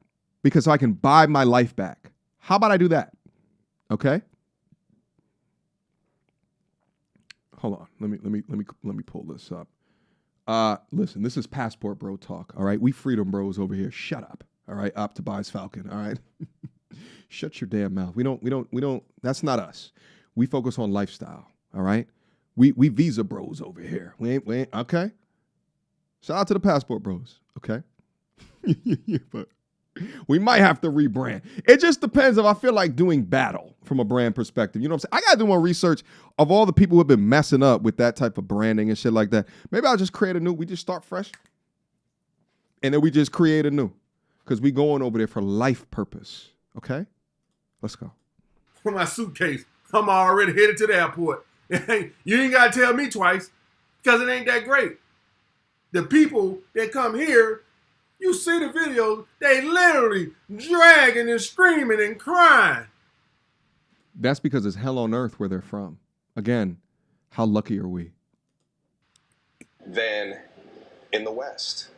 The thing is, and I think that part of the trickery at foot here is to convince you that everything that you're accepting in whatever block, situation, hood, scenario, city, state, province, county, like that shit is good. Like it's good. It should be normalized. It's enough. But listen, even for me, this feeling of shit just don't make sense. Why is it that now, I make incredible revenue, but I'm still on this hamster wheel, so much so that I'm unable to click on that pause button and just smell the... Another thing I think too, guys. Talk to me. MTR is experiencing the thing where they say money can't buy you happiness, right? Okay. And so what he got to do is he got to find things that hobbies or something that bring him happiness. That's what I'm hearing a lot. It sounds to me like he's ran into the old adage of money, you can't buy happiness. That's what it seems like to me. And so that's just something he gonna have to figure out to find out what that is, what kind of hobby that is, because it's no matter how much money you make, you still have to find happiness. True. And so only he can figure that out. True. What that is. The roses. extremely fair point. But my point is that when I look in my day and I define actually what makes me happy, like what are the things that I want to do, it more so involves being in a coastal town, out on a beach all day, getting massage, right? Like just experiencing low pressure, like peace. You guys understand? And here's the thing. I think AMS would identify with me saying what I'm about to say, okay? And maybe this is a surprise to some of y'all. The purpose of me getting on YouTube was never to become famous. It was never the purpose. Even AMS, I think he would agree with that. He don't want to be famous either. What we want is high revenue, low fame. That's the sweet spot. And this is not to say everybody will get up on YouTube, right? Some of these dudes want to become famous. And you could tell by the way that they talk and the type of content that they do, they want to become famous. The collaborations that they do, that's another reason I stopped doing like collaborations and shit like that for the most part, okay? Because of the level of fame, right? Like, I don't want that. When I'm out here, right, it makes me feel uncomfortable when people, I was at a spot, an establishment yesterday. I'm not going to say exactly where I was at. Dude comes up, you know, and starts having a conversation with me. He's like, oh, yeah, man, like, you know what I'm saying? Okay, we was at the gym. I'll say we're at the gym. So we just got done working out. And comes up to me and he's just like, man, yeah, I'm new here, man. I like your form, your stuff. Because I was actually like partners with him. We were doing like some partner drills. He's like, man, like, you know, I just started here, man. I love like how many years you've been doing this? I like your progression. Da-da-da. I can't wait till I'm like on your left. Da-da-da. We having this good conversation. And we get like, and he's like, man, yeah, like I was working here. He was working at a fantastic place in Virginia, and now he's moved down to this area. At the end of the conversation, he goes, you know, so how's the YouTube videos been going? And I'm like, I didn't like, what? Now, here's the thing. I appreciate that, like, he's acknowledging, but I didn't know that he's coming from the context of knowing who I am. You know what I'm saying? I didn't know, so it makes me feel to a degree uncomfortable.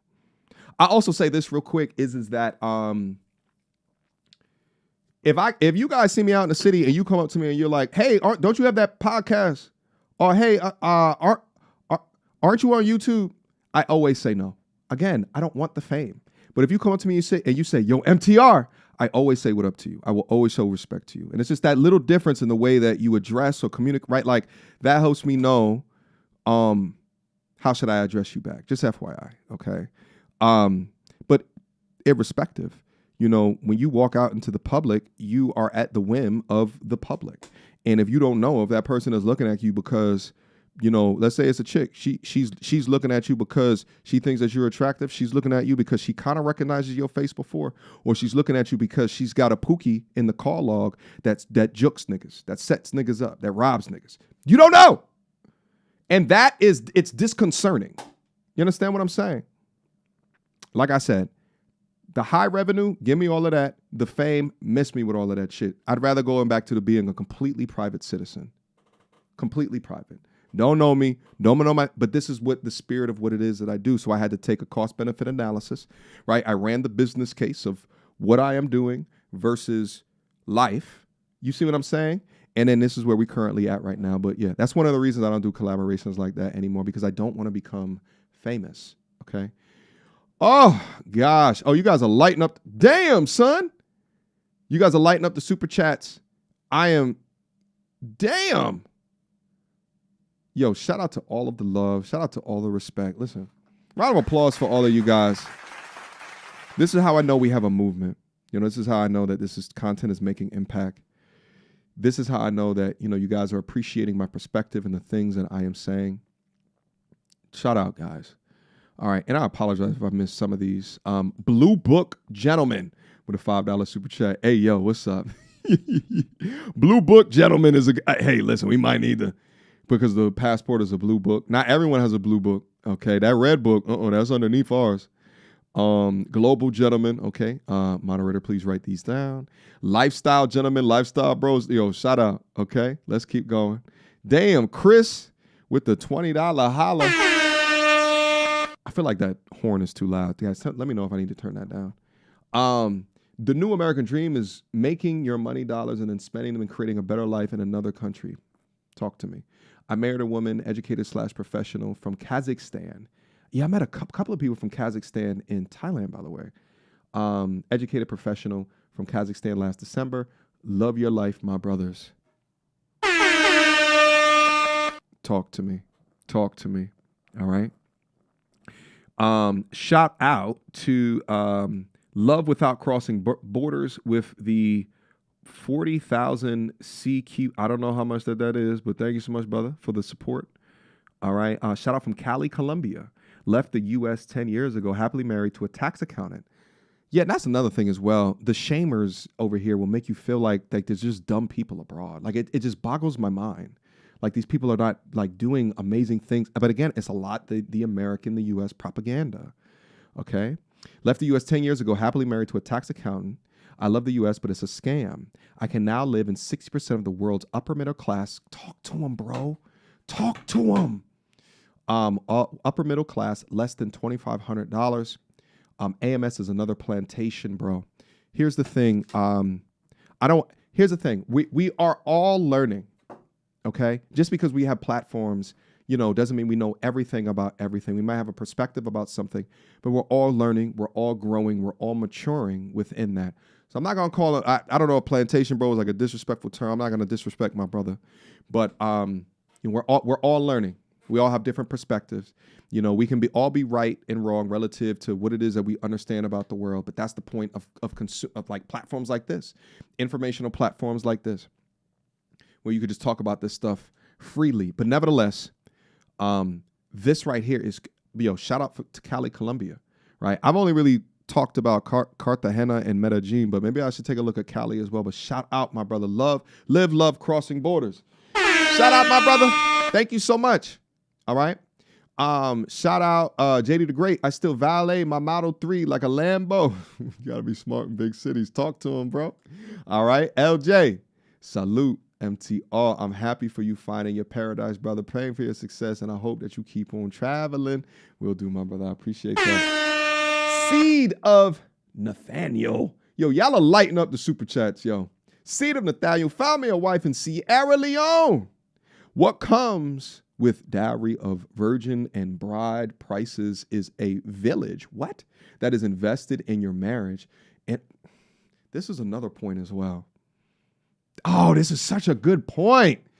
Okay. Let me reread this one over again because this one is crazy. Found me a wife in Sierra Leone. Okay. What comes with the dowry of virgins? Dowry of virgins? What? So she was a virgin? And bride prices. Okay, he's just explaining it. Is a village that is invested in your marriage. A village that is invested in your marriage. A village that is invested in your marriage. And wants it to succeed. Damn. Think about that for a quick moment. Her family will almost always support you in domestic disputes. Think about the difference between this and your average, ordinary, standard issue. Modern woman today that got single-ass homegirls in her goddamn call log, that at the moment that you and her have conflict, she runs to them to hear coddling-like information that never holds her goddamn accountable. But this is what happens when you're in places that don't hate men. They don't think men are just by nature evil. I was at the bar the other day and listening to this young lady talk. We got into a conversation.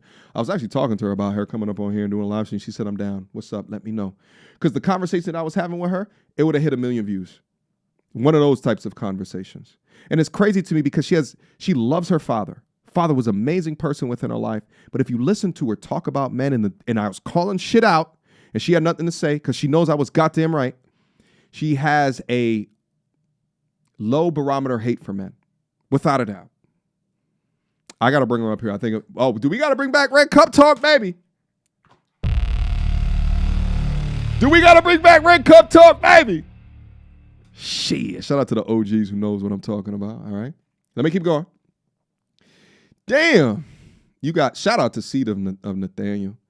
YouTuber Brazil Yeesh coined the term blue book gentleman as style. Okay. So then moderator, please take that one out from the option select. Thank you. Shout out to Joey. Shout out to Zoe just coming in laying the eggplant on the table. You heard? No disrespect, Zoe. I said it out of love. All right. With the $50 super chat. She says you don't need to leave the country.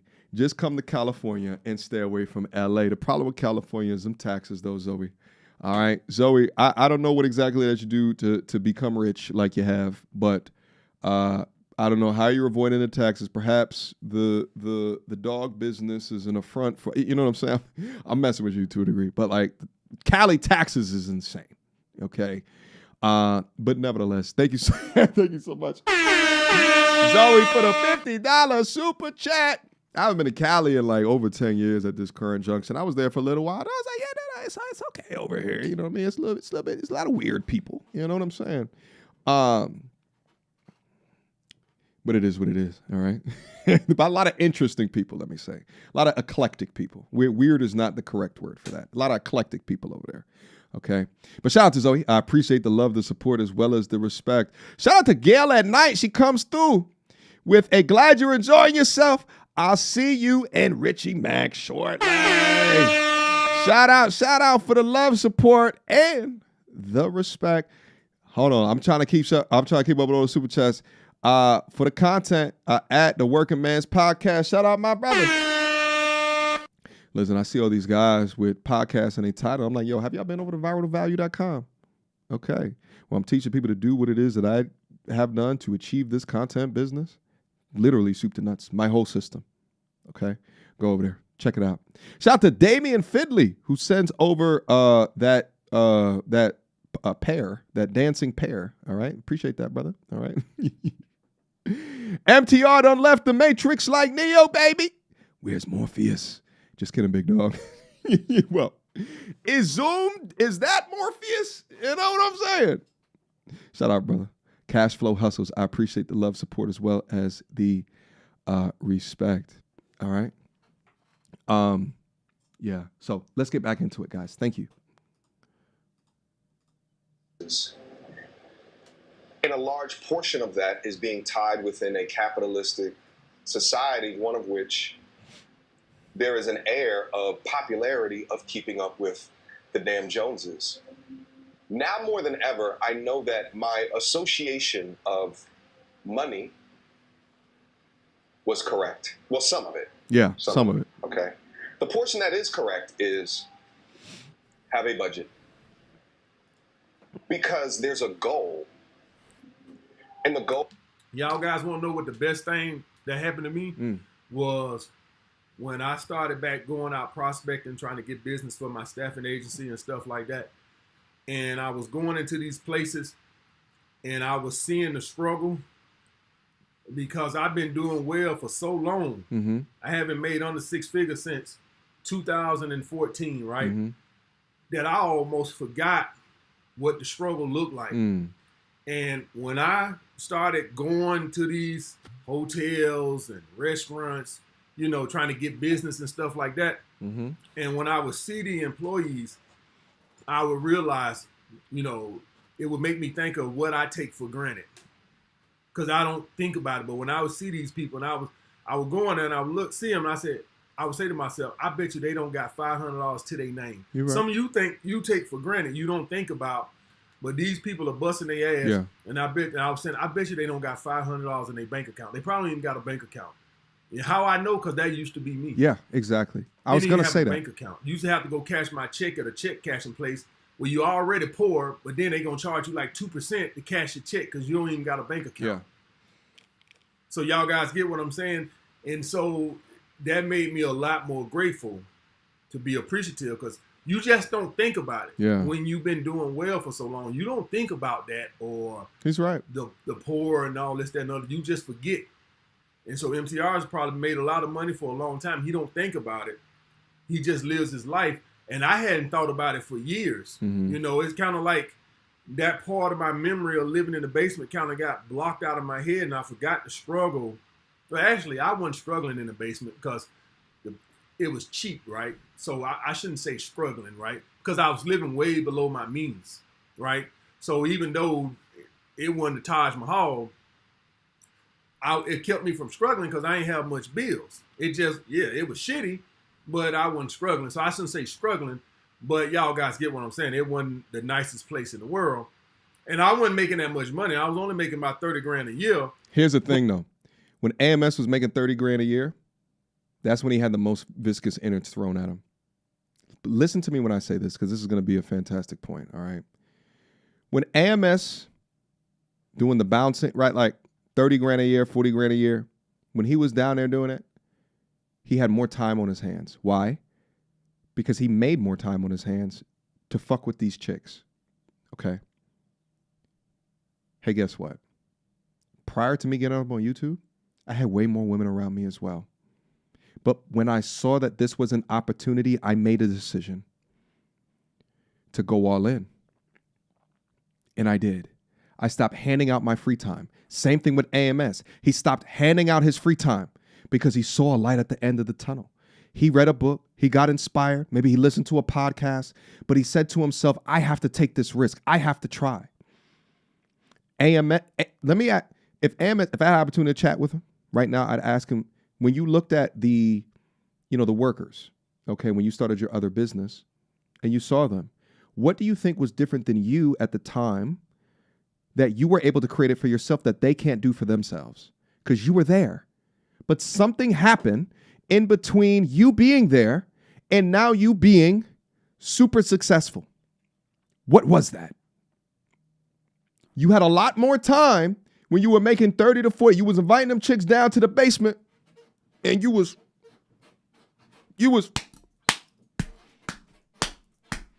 But then what shifted? What shifted? What changed?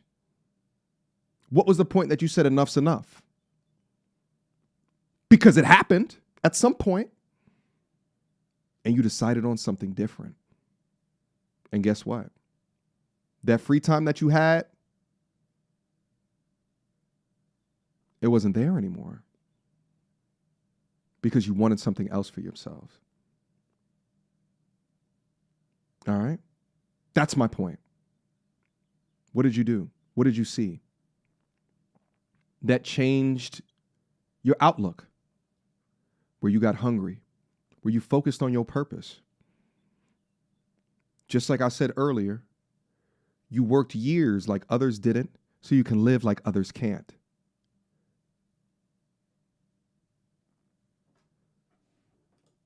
But when you live cheap, and that just goes to prove my point, guys. I was only making about 30 grand a year in New York City, and I still wasn't struggling because I lived in a basement. So the point is, guys, you have to make up in your mind to not get in that.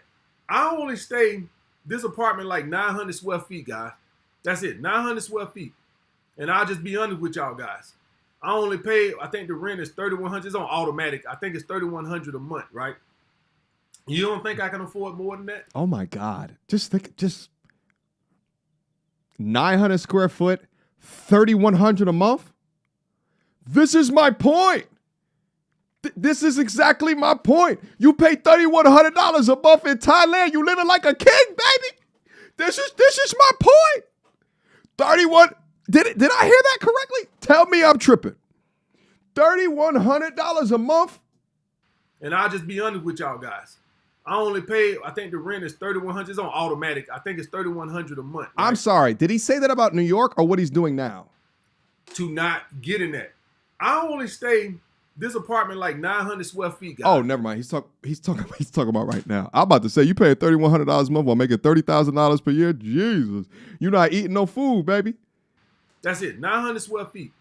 And I'll just be honest with y'all guys. I only pay, I think the rent is $3,100. It's on automatic. I think it's $3,100 a month, right? Yeah, but same thing. The logic still applies. Is that 900 square feet for $3,100 per month?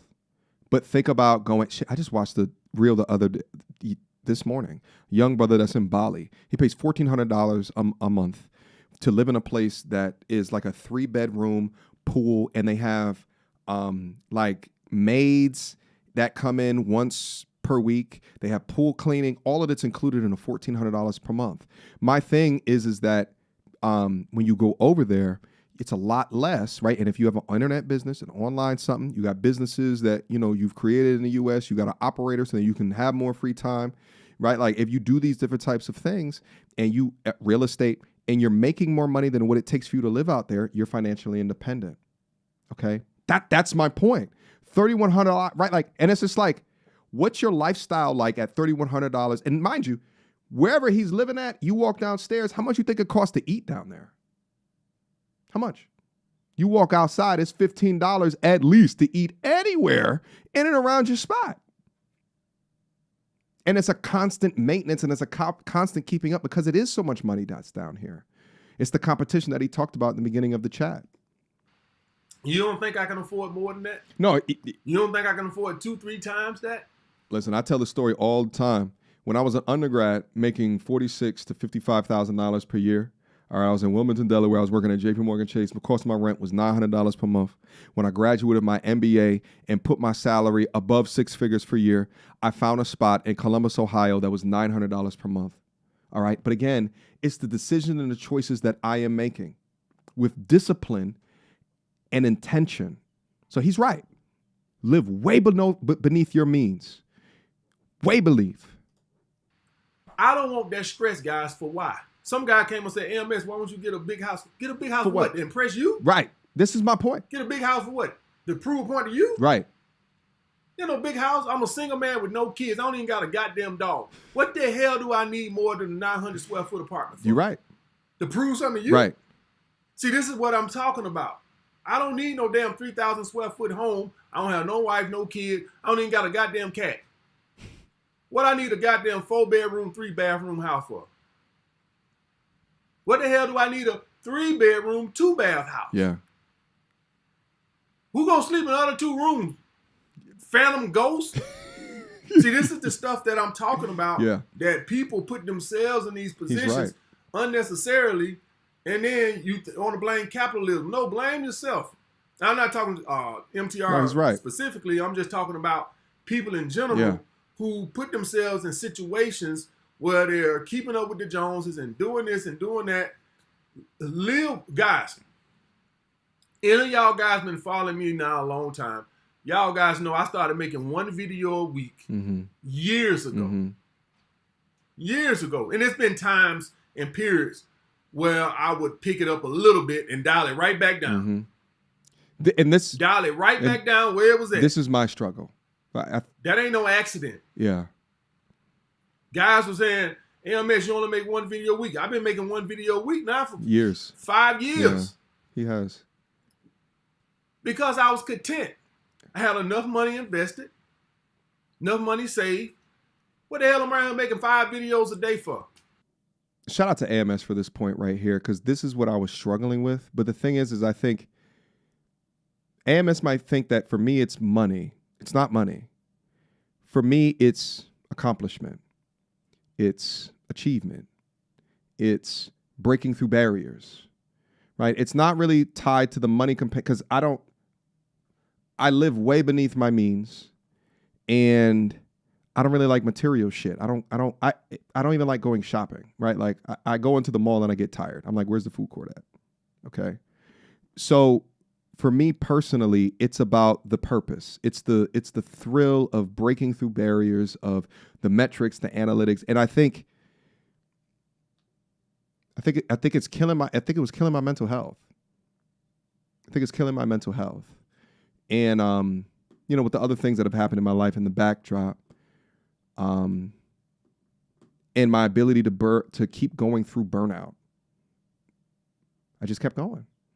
And it's not to say that, you guys are not going to see this high octane for me in the future, And in fact, now that I've come back from Paradise, all right, from paradise, my cup runneth over, so I can give way more. I accomplished that. I absolutely accomplished that. But I'm also letting you guys know that like I'm gonna put myself on a plan, because eventually shit gonna have to you know what I'm saying? Change eventually. Let me do some more traveling first though. Anyway, let's keep going. Who the hell I'm trying to prove something to? That's you putting yourself, don't know how to live. You gotta take yourself off the hamster wheel. I can make a video every day. I can make a video every day. I can make 2 videos every day. He's right. When I see some of these people make all this goddamn content, I sit and think, man, do they have a drug habit or something? But y'all guys want to know what that's about? That's not even about the money. Y'all want to know what that's about? At that point, it becomes about you trying to prove to everybody else you can outwork them.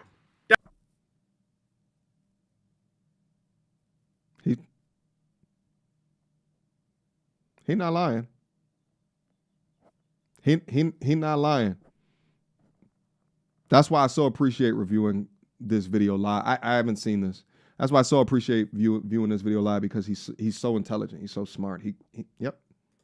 That's what that's about. And you know how I know that's what it is? Because every chance they get, they remind you how hard they work and how hard they work than everybody else. If you ever listen to Stephen A. Smith, he'll never forget to take a chance to remind you, I work hard. I don't know who the hell they think they proving something to, but it ain't proving that to me. And then you get to a burnout situation. Well, that's on you. You right. That's on you. He right. That's why I make 1 video a week. Ain't that many goddamn scraps in the world about how to get no goddamn ass. No, but here's the thing as well. He also has a lot of business around his content. And this is what I've not done very well. Okay. He's got books. He's got Patreon. He's got business around, and I think he has businesses outside of the content stuff. So he's built business around, right? Like that terminology, the resting revenue rate. His rate is way higher than what even mine is. So I can get the views and the ad revenue, but I'm doing the one activity. He's right. And I think that, you know, even me taking, like, I released Viral to Value, for example, while I was away. Now, I didn't know when I started to create that, you know, my content system of how it is that I achieve this each and every month. I didn't know that I was going to take a trip. I had no idea. It just happened. So at the time, or right before I took the trip, I'm like, well, this is almost complete. You know, we'll finish it up and wrap it up and release it while I'm already over there. It just happened. It happened that way. But he's right. He's right. He's right. Goal is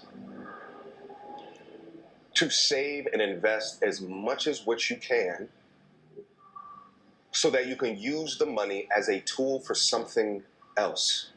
And listen, guys, it's not to say that your life in the West, all right, ain't good, all right? Shit, a lot of you guys is good. Y'all better stay your ass in the West.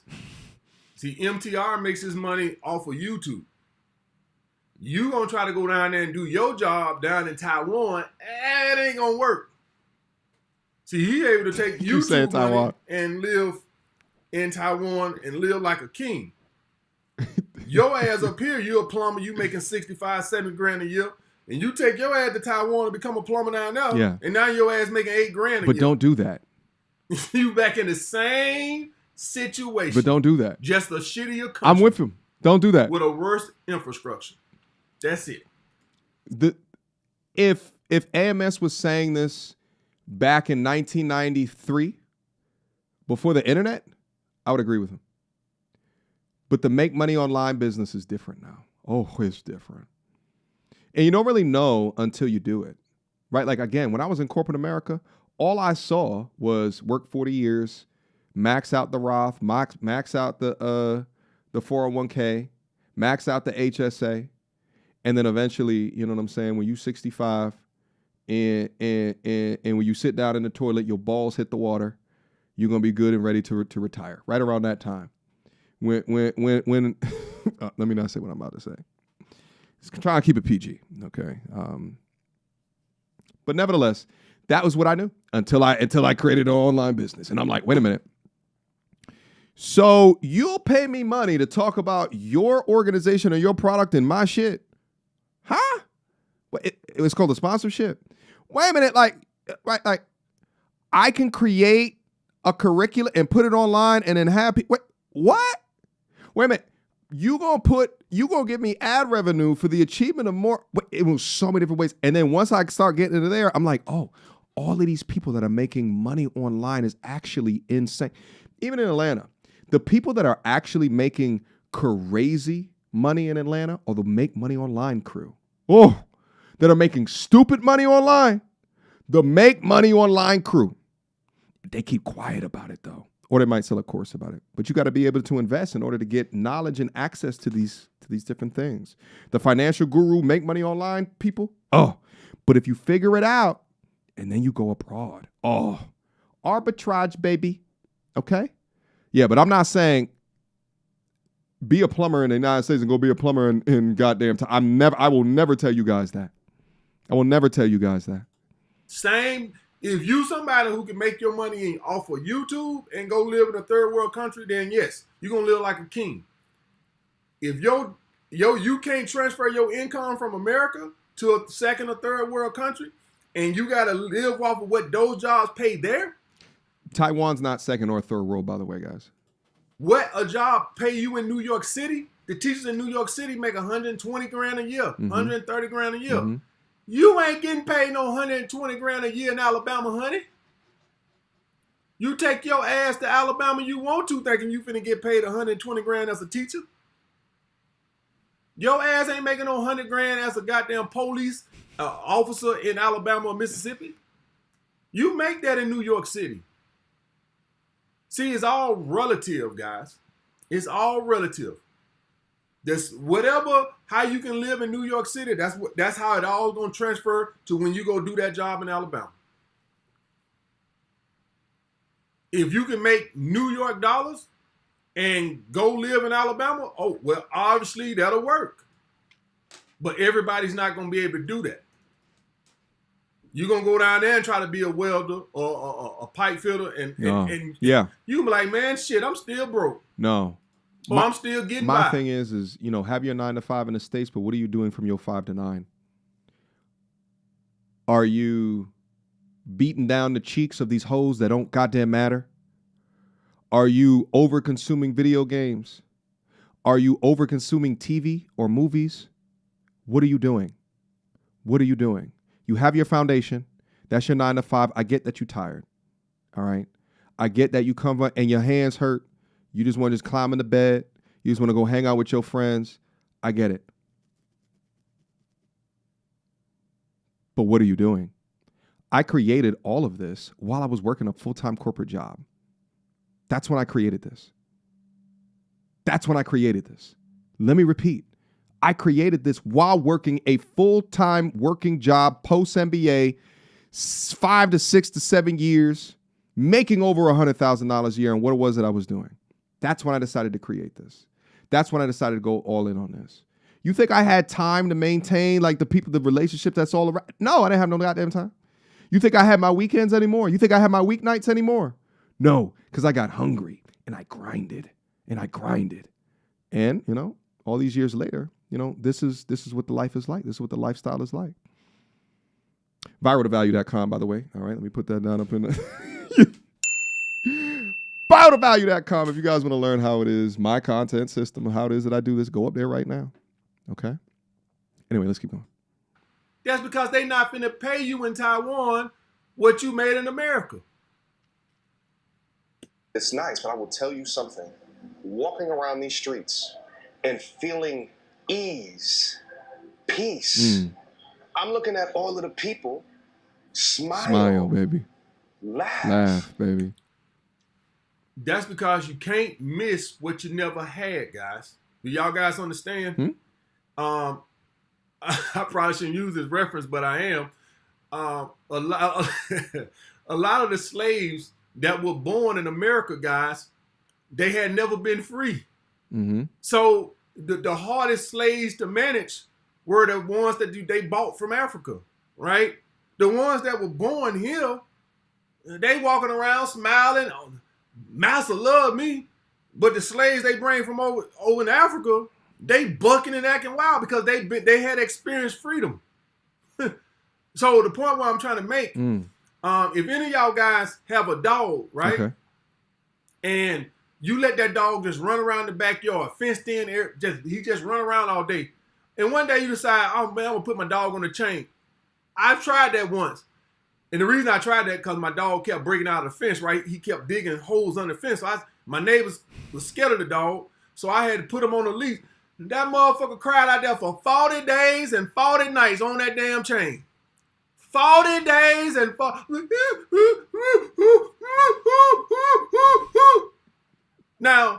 had he been born from the jump on that chain, he wouldn't have been acting like that because he knew what freedom felt like. Okay. But since he had, been free running around, and then you go put him on a chain, well, now it's like, I want to go back to doing that. Down there, they don't know all they know is struggle. No. If you somebody who's been poor all your life. No, see this. If some of the happiest times in your life, guys, for any of y'all guys, was when you was poor. Because that's all you knew. You knew how to make things fun with the money you had. Oh, God, AMS, bro. I love you, brother. I love you, brother. You have to go abroad. You have to go abroad. I think you've been, the propaganda that they've sold you, it's working. Oh, the propaganda that they sold you is working, bro.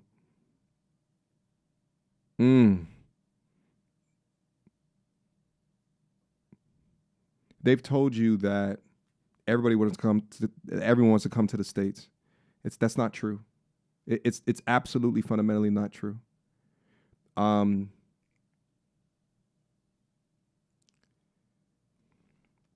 They don't. You know how I also know that they don't?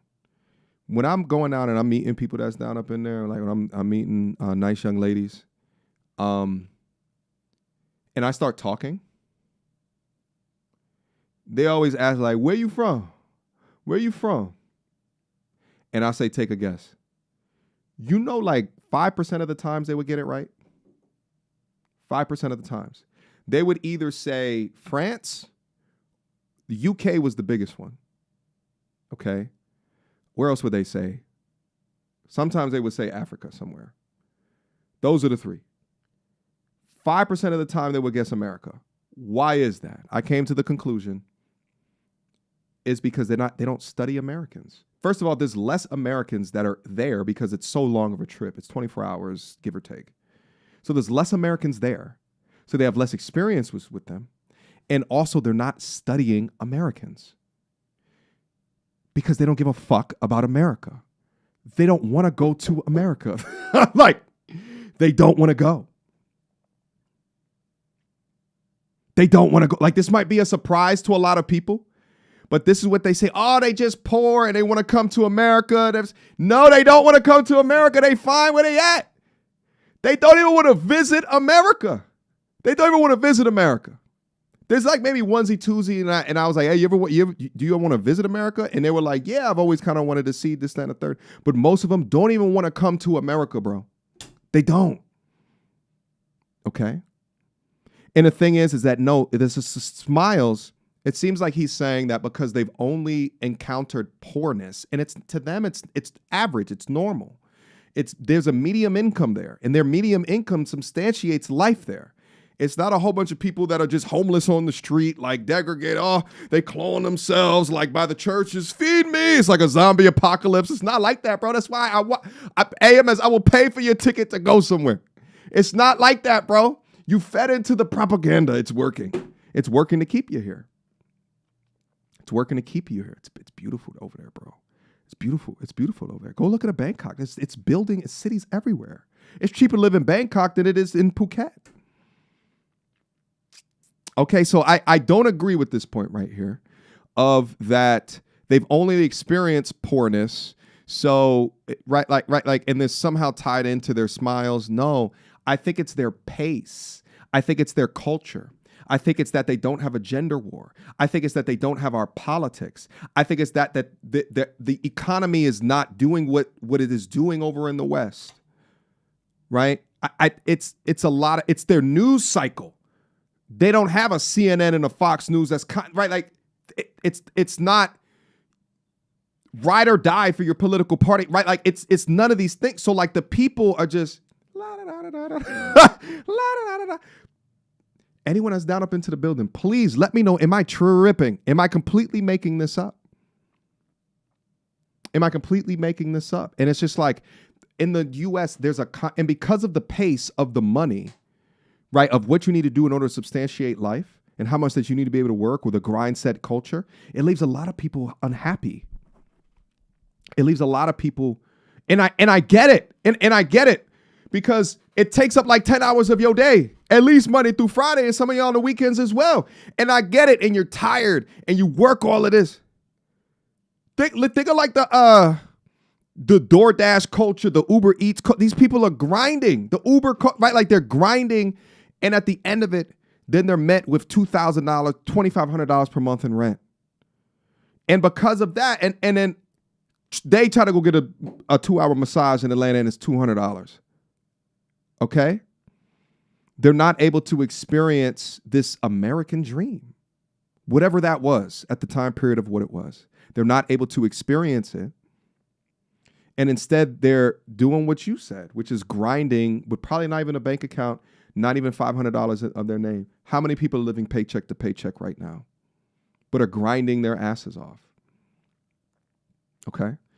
That's where I think that it more accurately comes from. Oh, apparently we have a bunch of super... Jeez Louise. Sorry, I haven't done a Jeez Louise in a long time. I've been watching that guy on Instagram who talks about the delegates, and he's like, "Dear Black delegation." I like that guy. He's funny. They were doing a Jeez Louise exchange. I think the Black delegation was granted a Jeez Louise, so I took it. Anyway. Y'all probably even know what I'm talking about. Maybe I'll bring up his Instagram real quick just so I can make sure y'all don't think that I'm crazy. Do y'all know what I'm talking about? Anyway, let me get to some of these super chats. Hold on. I am so sorry if I missed some of these. I apologize. I have a name to call it, refugees. Ooh, moderator, write that one down, baby. The refugees. Ooh, hold on, baby. Moderator, please. Oh, I'm taking a look at the results. Okay. The results. How do I make this bigger? Yo, I don't really know all of like, how do I do the cool shit on Mac where you zoom in? How you zoom in? I used to know how to do this before I went to Thailand. Anyway. Which one is better? Freedom Bros at a 63%. Visa Bros is beating out Expat Bros at 22%. Expat Bros is at 14%. Okay. Damn, Freedom Bros. All right, we're going to have to do another one. Can we do refugees versus the Freedom Bros? Can we do that one? And put in Visa Bros. Let's get at least 3. Okay, put in the Visa Bros. Let's see. Okay. Shout out to everybody participating in the chat. I appreciate you guys. We're going to make this fun, guys. Do me a favor, hit on that like button.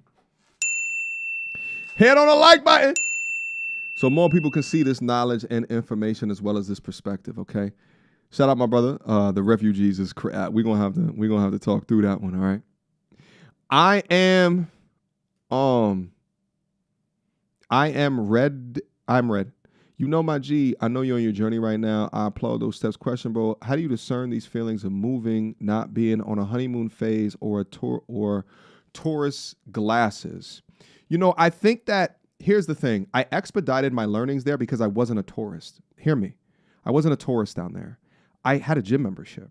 I was living each day how I would live if I was over there. Okay? I wasn't doing wakeboarding. I wasn't doing the shit with the what's the shit called where you behind the boat and you up in the thing. I wasn't traveling off the Fifi Island, James Bond. I already been to Phuket. I've been to Phuket 10 years ago. We did all of that shit. I wasn't doing any of that shit. I was waking up, going to go get some breakfast, eventually heading to the gym, going to get massages, go out to the beach, go out to this, go out, you know, I was networking, I was finding people, associations, locals, tourists, right? We would link it up, we would, right, enjoying like lifestyle. So that's how I know for me, like it would. Now, here's the thing. Maybe I wasn't there long enough to experience some of the cons that maybe long-term people were there, have been there and they experience, but I wasn't there as a tourist, if that makes sense. Okay. But shout out my brother. I appreciate the 15. I get these confused. I don't know if that's a pound or a euro. I think that's a euro because it's an E. But shout out. I appreciate the 15 euro. Love, support, as well as respect. Shout out to the Farmers Markets Nerd with the $20 holla. Just celebrated my 40. Oh, let me get this up real quick. Just celebrated. I got to change the chat thing. Y'all can't even see it down there. Just celebrated my 40th birthday in Cartagena last month and has some of the same epiphanies you experienced in Thailand. The world is filled. Stay fit, stay hungry, and get out there and explore it, gentlemen. Welcome back. You know what I'm saying? Welcome back. Shout out. Thank you so much for the $20 super chat, my guy. I appreciate. Listen to what Farmer Marcus Nerd is saying. All right. Shout out to all my lames, my nerds, my clowns, and my weirdos out there, by the way. Shout out to all of y'all. I'm going to do a video on that, by the way. All right. Because, of course, I'm doing all these international videos. And, of course, I see, like, weird shit in there about, like, well, he's just a clown and he's got to go somewhere else. Oh, I'm a earth these people. Y'all got side quests MTR now. No more Mr. Nice Guy, all right? I'm going to earth all of them. Oh, we're going to talk about them. We're going to talk about all of them. But shout out to all of y'all because right now in life, you're winning. Oh, shout out to all the lames. You's a winner right now, baby. You don't have a criminal record? You's a lame. Oh, but now you can travel internationally unabated by requirements that you can't if you got a record, felony record. Shout out to all the lames out there. You kept your nose clean. Oh, you did what you had to do. Oh, you stayed in school. You learned how to speak and spell properly and read sentences. And now you have a high income earning skill. And now you've made money in your business. You kept your ears to the street and your mind to the grindstone. You live your life back then how others couldn't, so you can live your life now how others can't. Shout out to the lames out there and the nerds and the clowns. Shout out to each and every one of you, all right? Because you live in life now. Better than them, baby. We get the last laugh. Shout out to G Turn. Wait, did I put this one up? Oh, AMS has to speak against going abroad because it disrupts his business model. No, I don't think that. I think he hasn't been abroad. I think he hasn't been abroad. I don't think AMS is like that. I think he don't give a fuck. Like he said earlier, he's not doing it for right. Like he said he'd be a lot more poppin' or famous around this time if he kind of went with the flow a little bit more, if he wasn't holding the brothers that watch him on the channel accountable as much anymore. You know what I'm saying? And so I think AMS will go against the grain in respect, right? Like he just want to just talk his shit. He want to inform the young brothers. I just don't think that he has that perspective yet. So let us help inform him. You know what I'm saying? This is a brother that came from Alabama and made something serious amongst himself. Maybe that's all that he saw for himself at the time with the people that's been around him, that's been able to heighten his degrees of learning and understanding. Okay. But iron sharpens iron is my point. Iron sharpens iron. Just like he's helped so many of the young brothers get to their stages in life, we can try to help expound his thinking about other stages of life. That's just my point. Okay. I don't think it's a business model thing. Okay. Shout out to Willie Jean with the $5 super chat. Thank you so much. People who ever never travel as much have a limited perspective. Yeah, that's portion of my point. Okay. And it's okay. AMS has ran its course, homie, just outdated, like a POA of 2005. LD, I remember mystery in the, I've heard about the mystery book in the book, the game. I've heard about that. I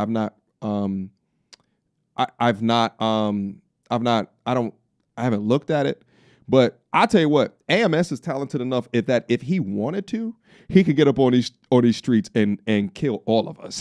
He's super talented. So I don't think of it like that. You know what I think of it as? And listen, and here's the thing. I think a lot of us as content creators, we get a lot of flack for like you guys ever see the portion of the internet where it's like, you know, this person done fell off and all they do is create videos about people who don't have it like that anymore and that they fell off and like all of this shit.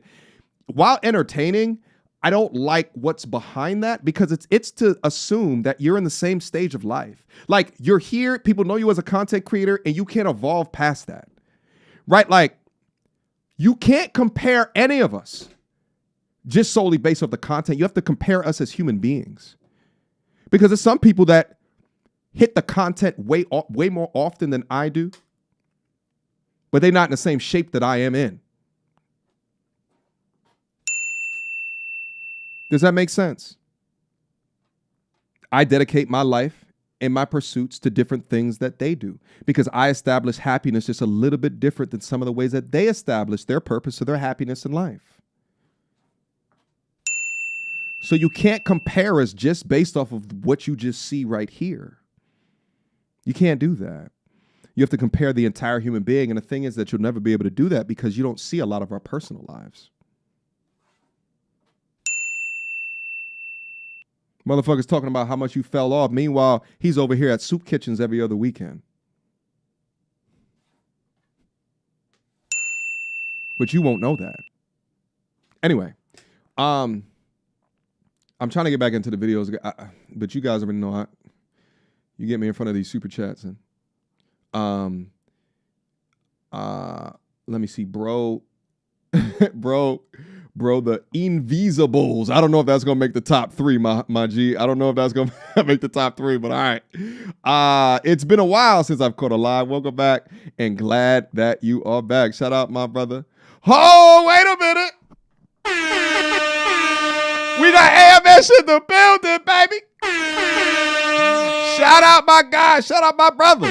What's he saying? Damn, bro, I fed into the propaganda. LOL. Much love, bro. You know it's serious when AMS does a live stream to respond back. Yo, everybody drop AMS down up into the chat right now. Show the brother love, support, as well as respect right now.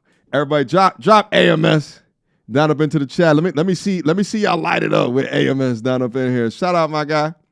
Listen, bro, I'm happy that you reacted to it, man. You know, especially, you know, some people react to shit and they're just hating just for no sake of hating. But I already know, like, popping over the video, I'm like, we gonna have a great discussion based off of that, brother. So thank you so much for coming through. Thank you so much for the respect, my brother. Guys, drop AMS's name down up into the chat. All right? We appreciate him, okay? Let me get this out. There's so many more super chats. I'm so sorry, guys. Bookish man, Mama Dreamin'. What was your favorite thing about being in Thailand? I can't go far. This is going to take me a long time. I would say the favorite thing was it's the land of the smiles. That's what they call it. There was something different about walking around and people are just. I remember one time I walked into a store. Like they have 7-Elevens down there like every like 4.5 feet, right? Literally. And I remember like I was like looking at something and I went to go get it. And then I was thinking about it and I was like, man, I shouldn't get that. I go put it back. And then I thought about it. I was like, man, fuck it, I'm on vacation. Let me go pick it back. It was odd behavior. Okay, if you was a shopkeeper in the United States and you see someone acting like that, you're going to be like, you try to look in the mirror in the top of the shit. I never felt any of that. I didn't feel that at all. I didn't feel like I had to like make people feel comfortable for me being taller than everybody or me being blacker than everybody or me being, I never felt like I had to like just make people feel comfortable for shit. Right? Like I didn't have to feel like if I said what up to somebody, if I say, hey, what's up? How are you? I didn't get I didn't get that. So for that, I think that was one of my, outside of like the income differential, which was, you know what I'm saying, which is a fantastic thing. But without belaboring this point, thank you so much, Bookish Mama. Appreciate the $10 super chat. Marcus, or Mr. DeCos Navigator, 50-year-old lame on my third passport. Shout out, my guy. Hey, listen, lame, stand up, baby. All right? Stand up, baby. AMS gets the math but misses the lifestyle tax. U.S. is great for money. Yes, this is yeah. No, but he understands it because he was in New York and compared it to Atlanta. He understands that. It's U.S. is great for the money, but zero third spaces and trash dating market make it a soul-crushing grind.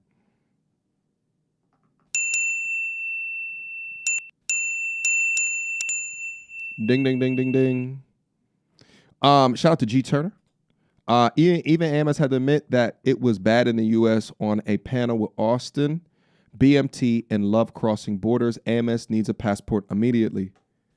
He absolutely he absolutely needs to go abroad. AMS, if you're still in here, stay out of Thailand, brother. The women there, you go, it's not your type. Okay, it is. We gotta get AMS in a place where they thicker than a Snicker. You heard? where he feel like you could just lift him up and toss him around. Like, no, he need a little bit of, you know what I'm saying? He need a little bit of something to hold on to. You heard? He don't want to feel a rib cage at all on accident. All right, he don't want to feel that at all. You know what I'm saying? And I understand the brother. All right, we got to get him down in South America. Let's bring AMS to a Kenya. Oh, where O'Shea at, by the way? Let's bring him to a Kenya. All right. Let me see. Let me see. Oh, I think, is that the last one? Oh no, this is the last one. All right, Freedom Bros. Hello, let's go. You didn't know no better. You know, hey, things are tight, but this all you knew. Now, if you somebody who had a high-paid job and now you got to go be poor, man, you're going to become depressed like a motherfucker. You're going to be sad. It's going to be hard for you to get over that because you had money. So all they know is the struggle. That's all they know. That's all they know. That's all they see. Of course, everybody knows the other side, right? You got TV, you see the lifestyle of the rich and famous, but you can't miss what you never had. If I had to trade shoes with let's say LeBron James or Michael Jordan right now and live their lifestyle for 1 year, and then you come back and put me back in my lifestyle, I cry for goddamn 40 days and 40 nights. Oh, man, all that filet mignon and caviar and private plane living and stuff and unlimited spending, and I can do what I want to now. Or how about you never become a LeBron or, the other, what did he say? The other person that he said, and you just go abroad and you can live that lifestyle. Or that. I can live like this? Man, I'll be sad as a motherfucker. But I can't, you're not going to see that from me now because I haven't experienced it. So all I'm trying to say is, guys, the reason they walk around smiling and stuff like that, that's all they know is struggle. That's all they know is to get by. They don't know no other side. You can't miss what you never had. I believe Thailand is a third, maybe a second world country. It's not a third world in the traditional sense. Maybe second world country. From an infrastructure perspective, there are things here that are a little bit different. Notably, the sewage, like the water situation, there's people out here, there's houses out here that every 2 or 3 days, they got to get a delivery of water. Fantastic comment. I'm surprised I didn't get to this already. More lady bows in America than anywhere else. Guys, listen, when you say Thailand and then the first thing that they bring up is lady boys, that's code word for they're still inside the matrix. That's code word for anything that they say after that, just ignore. You understand that they're just in the propaganda machine to keep you over here. That's it. Just understand that they're still there. Listen, he says that there's more. I don't really know the numbers of the ratio, but here's what the difference is. If you're not, I would say anybody in Thailand that is over 5'8", ask the question, are you a lady boy? They will tell you immediately. They'll tell you the truth. In America, how many times have we done stories, videos off of, well, I don't feel like it's his business. It's that I'm a woman. What? Why would you not want to introduce that in the beginning? Right, so some of them, not all of them, hide it. Oh, can you imagine you on day 3, motherfucker? Hold up, y'all need the front. Can y'all imagine you on day 3? You on day 3? You done spent how much? You done got to know, right? You done talked on the phone, all right? You done did a little pre-coitus pillow talk with the young man. And then find out later that there's a dick. Oh, son, when I tell you, I'm gonna be, well, nigga, what? Oh, nigga, what? I'ma lose my shit. I'ma lose my shit because they fucking hide it over here. How many times are we going over these goddamn videos and they're like, well, I just don't feel like it's any of his business because now I am a natural woman. And all this other goddamn bullshit. Over there, if they over 5'8", because again, in Thailand, shout out to the short kings. All right, you got problems in the States, go over to Thailand, baby. All right, you're gonna be bigger than everyone over there. All right. Yeah. So they're small people. They were small people. Okay. All right, but you just ask them. I'm Lady Boy. You know. Okay. Peace, my nigga. All right, and then go the other goddamn direction. Okay, that's it. Just ask the question. All right, but in the States, call him a he or a him, and it's a she and a sure, or whatever the fuck, a she and a her, right? In Canada, they were trying to sue Jordan Peterson for that shit, or they were trying to excommunicate him from the university. All right, down up in the States, get my pronoun right. What? Motherfucker, you had the surgery to get this shit removed. All right, your shit tucked into your butthole right now. So you can't even see a bulge. All right? You got on the hair, the nails, the makeup. All right? And I'm getting older. My vision's bad. Okay? But we're supposed to be in this like weird, secretive... Oh. Give me a second. Come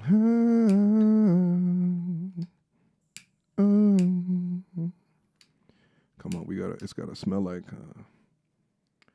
I think this is like an oak lavender. You understand what I'm saying?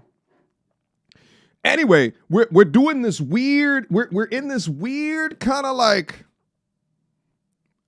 I'm not supposed to, right? Like, and then what's crazy is that we're going to act like it's not here or it doesn't exist. So now you're stuck in this place of like, yo, should I ask? Because if I ask and they're not, now they're going to ghost me. Okay, now they're going to ghost me because now they think I'm someone of the opposite. Over there, you just ask. That's it. I'm Lady Boy. Okay? Boom. All right. Peace, nigga. That's it. Okay? So all of this bullshit, all of it, right? Like all of this shit of you talking about you going over there and the first thing that they say is, man, them lady boys. Okay?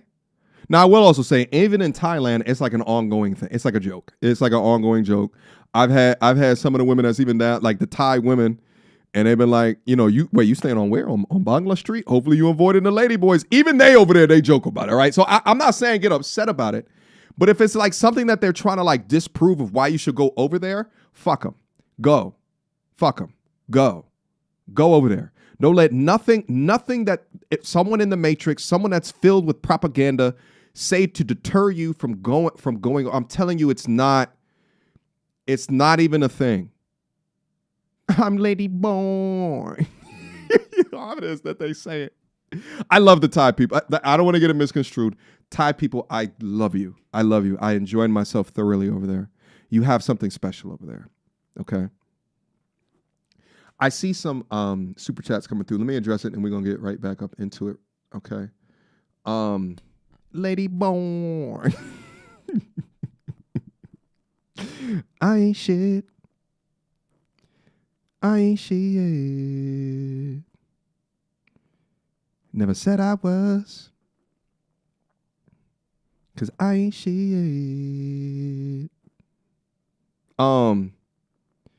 Sorry, I was trying to figure out where I last left up on. Austin, we're more than happy to welcome him to Kenya. I'm guessing this Austin, the brother Austin Holloman. He's in Kenya? I'd even donate to see. I may need to go to Kenya, bro. I may need to hit the young scholar up. Need to have a conversation with the young brother. I've never had a one-on-one with the young brother. Shout out to Bankhead Legal for the $20 super chat. Shout out for the dancing pair, my guy. Thank you so much, man. Yo, the love that you guys are sending me, helping me understand that this is something that I need to do. It's crazy to think that me going abroad was something that instigated kind of this life lesson and this learning. And now I'm able to disseminate it for y'all. And now you guys are supporting me within this. Like it's incredible. It's incredible. Okay. Shout out to Slave of Christ. What's up, brother? I haven't seen you in a little while. Where you think about traveling next? Colombia, Brazil, DR. Here's the thing. I've been to DR already. But honestly, when I was in DR, I didn't do it correctly, if you want to say that. I was at this is actually a month after my pops passed. And I was like, I got to get out of here. And I was there. That was actually my longest trip in a long time. It was a 10-day trip. But I stayed at an all-inclusive. The all-inclusive resort was crazy, by the way. Oh, my God. I forget the name of it. But it was insane. I mean, some of the things I saw there, I was just like, oh. Yeah, it actually reinforced some of my red pill ideologies, adjacent ideologies, because I'm watching these chicks with boyfriends going, it was insane. It was insane. But nevertheless, if I did it again, I'd do it a little bit different. But I'll be honest, some of my concern of some of these places is safety, right? Like, I was talking to someone the other day and they're like, yeah, we went down to Colombia. I said, yo, so tell me all about it. And he's talking about all this shit. And then he says, oh, yeah, but we had security. And I was like, what? I don't want to go someplace where I feel like I need security. Does that make sense? I don't want to. Yeah. So I don't know. I got to think through it. And I got plenty enough time to think through it. But thank you so much, Slave of Christ. I appreciate the $10 super chat. Much more to come. All right. I might just pop up somewhere and then that's where we're going to be at. But I haven't officially decided yet. But I definitely need to go other places. For sure. I was actually looking at Panama City as well. But anyway, sorry for starting up the Ladyboy debate. Don't apologize for that. That was good. Your setup is fire. Keep up the great work. Thank you so much, my brother. For those that are interested in my setup, viraltovalue.com. I'm going to keep on talking about it. All right. Interested in the setup as well as a host of other things. Viraltovalue.com. Shout out to Slave of Christ. Again, with a $10 holler. Does anyone provide advice on which credit cards that are great to use to accumulate points for flights and hotel stays? I'm not hip to all of that stuff right now. Give me some time to kind of figure all of that out, but I am not into the credit card. I have one credit card. I got a business card and a personal card, and I pay them off every month, and I utilize the points on there. I don't have like an Amex card and like all this other crazy stuff where you pay like an annual fee and like all of this shit, you know, and perhaps that's something I need to look into because I'm in this new stage of life where this is something that I want to do, okay? But shout out to Slave of Christ. I appreciate the $10 super chat, all right? But I am not versed in the answer to that question, so I ain't going to lie to you, okay? Do you want children? And if so, would you raise them abroad? Shout out to Beautiful33. Me wanting children is incumbent on finding a woman that I think is responsible enough and a mother enough in order to support that, okay? And also works well with me as a man who wants to come as a ship into my island to dock port to help support me in my mission. And would I raise them abroad? Absolutely. Absolutely. Hopefully that answers your question. Shout out to Beautiful33. $10 super chat. Appreciate you, baby love. Okay. Listen. Let me listen. Won't be long before Gilbert Arenas is a passport. Oh, you want me to bring up that situation? I don't know what's going on over there. Should I talk about that? No. I'm gonna leave it. I'm gonna leave that situation. I'm gonna leave that situation alone. But trust me when I say, you know, professional MTR, it took me everything not to say my side of the story. Took me everything in my power not to say my side of the story. Anyway, you know, we prioritize peace over here, so I'm gonna try to do that. Unless I think that there's so much of a financial benefit that it makes sense for me to address different things. $5 super chat from Configure Plus, just for the love of the game. Thank you, brother. Slave of Christ back up in here again, baby. He says, yeah, been checking out your videos. Time to move. Move from GTL is crazy to West Palm. Maybe it's because I be in the house. You know what I'm saying? But the gay part of AT, I don't understand. I don't see it. I don't see it. Maybe I'm inside way too much, right? I don't see it. But anyway, West Palm Beach, West Palm BBL, Florida. Okay, yeah. Man, when I came back down to Atlanta and I went to go eat at like a little restaurant out up on here, and I remember walking in and there was this girl with this BBL and she looked like a stupid cartoon character. She looked like a stupid cartoon character, and it just reminded me, I'm like, well, damn, I didn't see that over there. Now, in Thailand, there are breast implants, but I think a BBL is markedly different than a breast implants. I actually saw a good amount of breast implants down up over there, okay, in the Bangla area. Shout out to Official. Capital One Venture X, best travel card. Moderator, write that down for me a little bit later. We need to investigate that. All right, let's get back up into the reaction. All right. Leg out. Actually, let's go.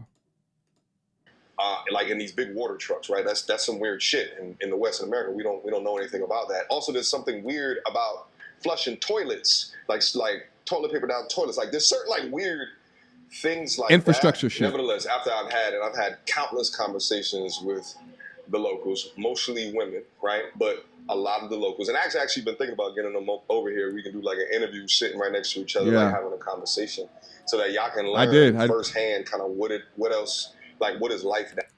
And the women over there, guys, in these countries, they're going to be more feminine to you because they see you as a catch. Good. Femininity from women has always been about leverage. Yeah. Right? Leverage as in you're higher value than them, so they have something they can gain. So it's in their best interest to be on their best behavior, which is to be feminine. Right?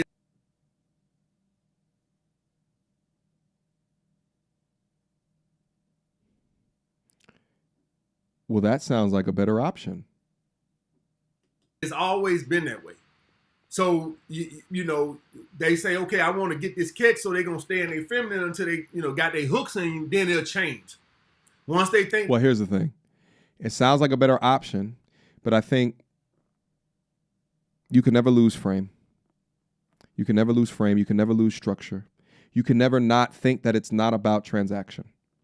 Whether or not you're in the States or whether or not you're abroad, you have to be strong. You have to be smart. You have to be strong.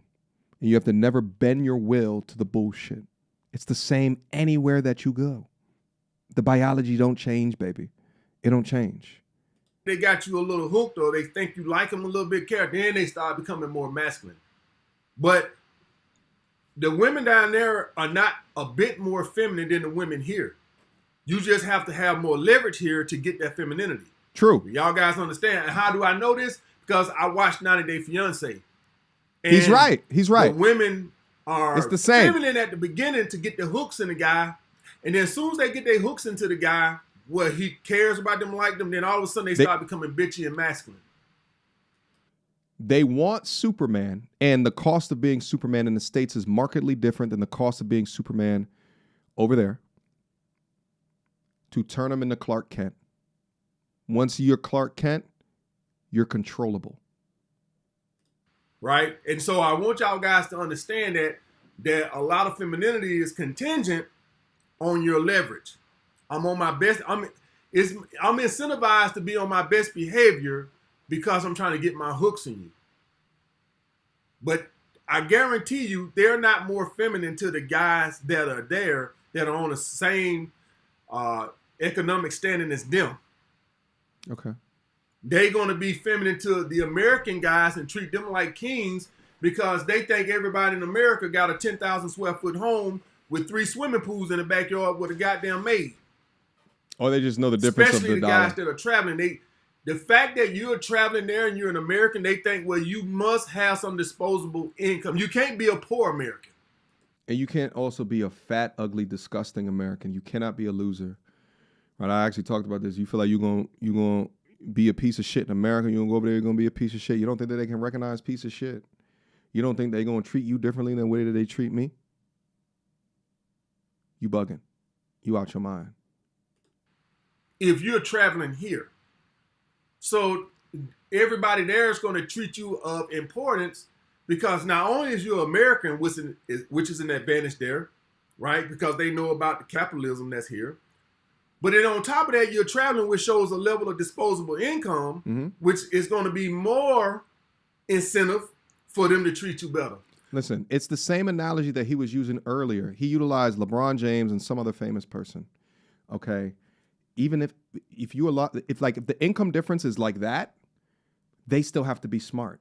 If they're not smart, then they get taken advantage of. How many court cases, how many divorces, we've seen it all again and again and again, and they will act like one way, you lose your leverage, and then all of a sudden you in the family court system at the 10-year mark when they can extract the most from you. It's the same. You have to, You have to be smart no matter where it is that you go, baby. However, there are some places like, let's say, the Philippines, where there is no divorce. They don't even have a word for divorce. Once you get married, that's it. Some of the Filipinos that's down into the chat, quote, tell me if I'm wrong about that. But the cultures are different. The cultures where they talk about dowry and the whole family is in there, right? Like, it's just way different. Now, what I'm describing in a Thailand, it might be different than another country that I'm not as familiar with, okay? But there is an idea, right? Like, the big thing for me is being in a place where men are considered the enemy, as in the States, is a fucking problem. It's a problem if you want family, legacy, long-term. And it don't mean that you can't do it. It don't mean that there's going to be a woman that's going to understand that there's a matrix, there's a way of form-fitting, there's materialism and consumer, right? Like, they don't mean there's going to be diamonds in the rough. But I've always said this. From a percentage perspective, it's about 5% of them out there. It's about 5%. Maybe 8%. But when you go into a place where there's not an inbred hate for men, men are not the enemies.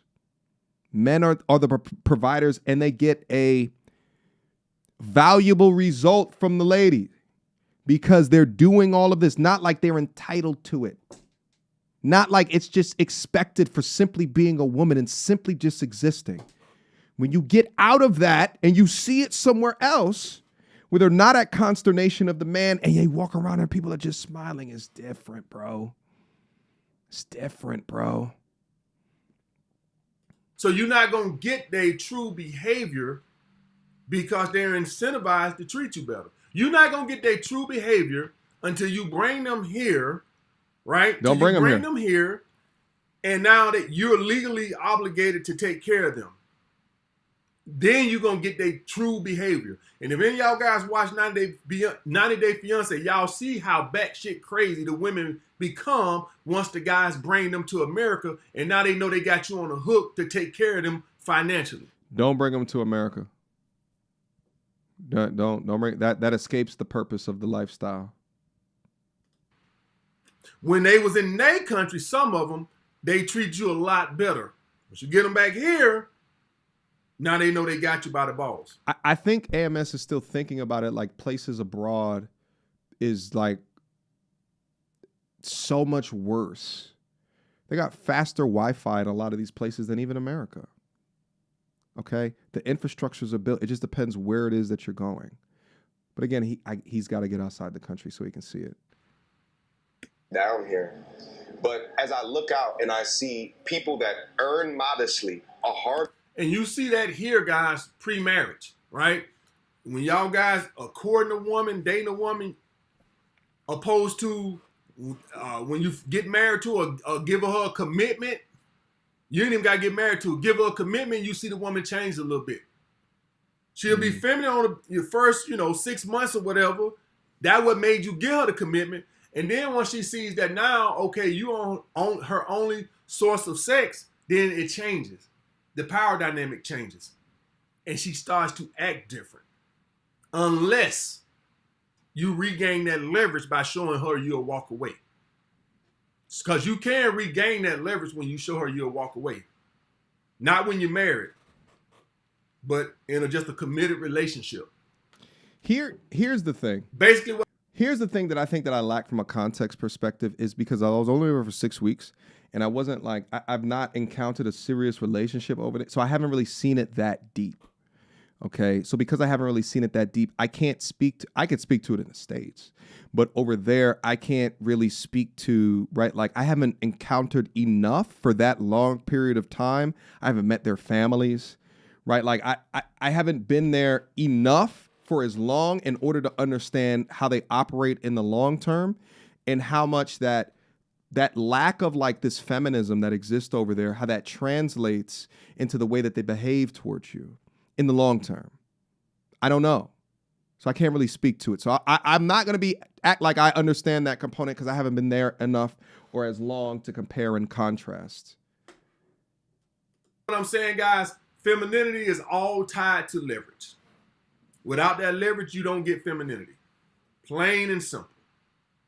Hardworking people, and I see. And to be honest with you, that's so fucking sad. You don't get that femininity without leverage is a U.S. problem, in my honest opinion. And I think that's because if you live in a society that doesn't value the men, then what else is there? What they can do for you.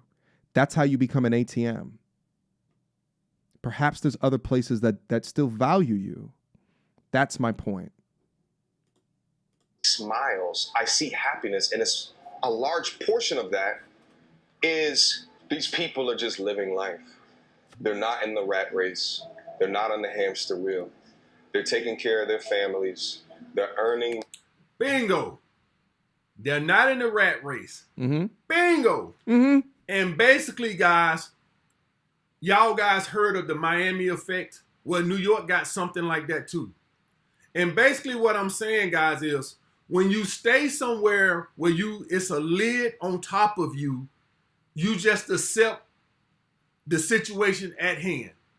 When you're in America and you know you can do anything, it's like you can't get off that hamster wheel because you know, man, I can achieve anything. There, they know they have limitations. That's why they don't try. They just accept that I'm going to go work my job and come home because there's limitations there. Here, if you're somebody who ambitious and you like nice things, the fact that you're in America inspires you to just work hard because you see people who have resources that are dumber than you. And listen, most of the world doesn't operate at the pace of an America. But my argument is that that's what's precipitating like this mental health crisis. That's precipitating most of the negative things is this pace that we are on. The rat race. It's a rat race. It's not an equestrian race, right? It's not a car race. It's a rat. You ever put rats in a box together and just let them motherfuckers start eating themselves? They start cannibalizing. Rat race. Not a goddamn boat race. It's a rat race. But over there, because of their non-infatuation with consumer goods, they're cool with friends, family, and it's not poor and downtrodden. It's just different. It's just different. But my argument is that a component of that race is leading to just a stress and pain, people honking at each other, moving each other out the way. How often you see in New York people just like moving you out the way? Goddamn, be a tourist on a street in New York and you in people's way. Motherfuckers will move you out the way. They got shit to do, baby. They got work to go to. You impeding their progress from what they need to do to make money. When you in a place where it's just like, shout out to all the Caribbeans out there. Shout out to all the island people out there. I thought about Jamaica just when I was just saying that, all right? Playing some Bob Marley music all day, just cooling, chilling, relaxing in a peace-filled environment where you're living off of the salt of the earth. It's a little bit different.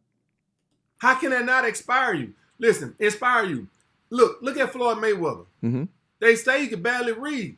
Now, I know he done screwed up all his money or whatever, but the point what I'm trying to say, guys, is the capitalism is push you on a hamster wheel because you see people who have more than you. You look at Kim Kardashian, the bitch is basically a billionaire from sucking cock on camera. Essentially. Kylie Jenner and them are basically billionaires from being a sister of somebody who sucked cock on camera. When you break it down, that's basically what they are. So when you see that, how can that not inspire you? How can that not inspire you to want to do more and do more and do more and do more? Listen, it has inspired a whole generation of cocksuckers that get up on OnlyFans, right? And they degrade themselves for money.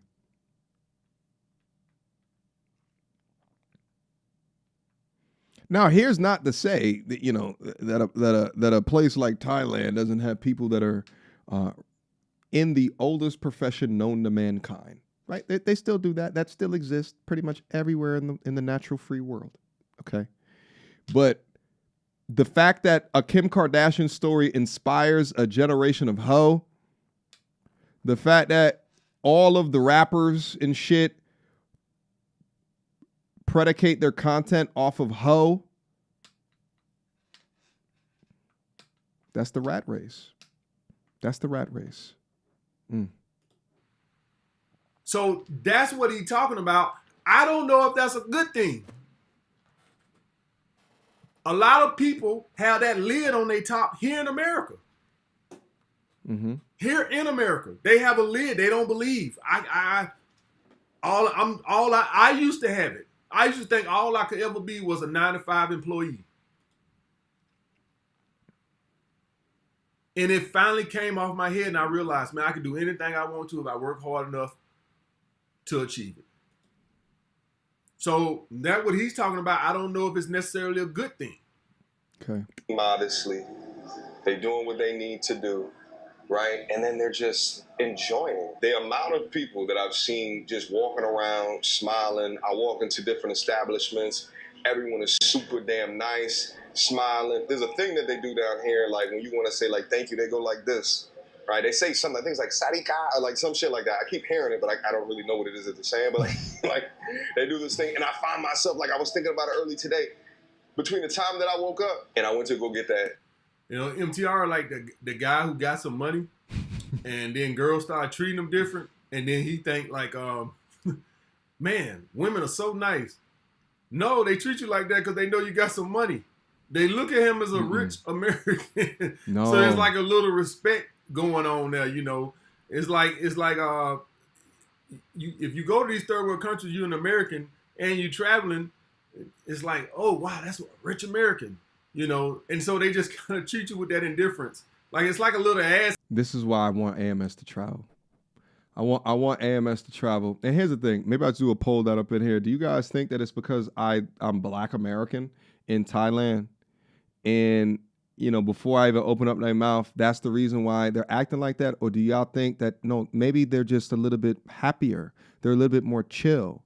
They're a little bit less like money hungry, or they're in less of a rush, right? Like, that's what I think that it's from. AMS thinks that it's because I'm American and they establish my face with having money. Maybe it's a little bit of both. Or could it be that it's a little bit happier of a place over there? It's a little bit more baked into their society or their culture. They don't have feminism that's tearing man versus women apart. They don't have the policing system target different folks for different things that people argue against. Right? They don't have a political structure that is putting odds against each other, where literal influencers are getting assassinated for the things that they say and believe in. Maybe it's because they don't have that going on. Regardless, it happens. So I really don't know if I should give a fuck. Perhaps I understand now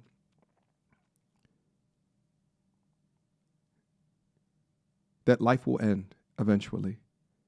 And isn't it more happy to be in a place where people appreciate you simply for existing, irrespective of the reason why it is that they do that? Because in the States, people will hate you without even knowing you, just based off of what you look like.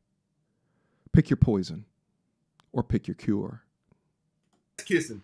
I bet you they don't treat everybody like that. You get like a American pass, so to speak, right? Where it's like people just treat you better because they just view you as an American, as somebody who have resources and stuff like that. So you. I mean, it could also be that you know what I'm saying, I work out all of the time. I look like I keep myself together. Your boy got clear skin, right? How old are you? 40?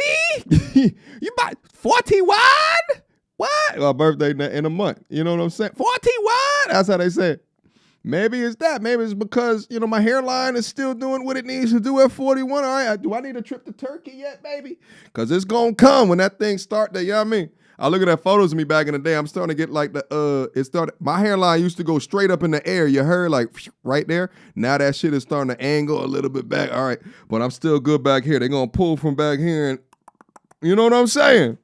Yeah, but Hey, listen, it could be an amalgamation of things, but I know that I experienced it. I know that I experienced it. Okay. Kind of get looked up to a lot, and a lot of people don't understand that you start to get treated different. All right, guys, I'm gonna stop the video there. Shout out to my brother MTR.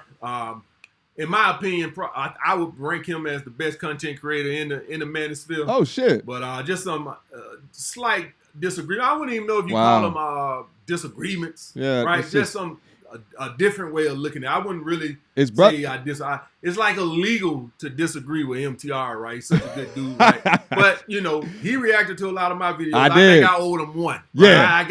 I had to get one, right? Absolutely. So back in the day, he reacted to a lot of my videos and stuff like that. I always liked it, guys, reacting to my video, right? Because you had to have a certain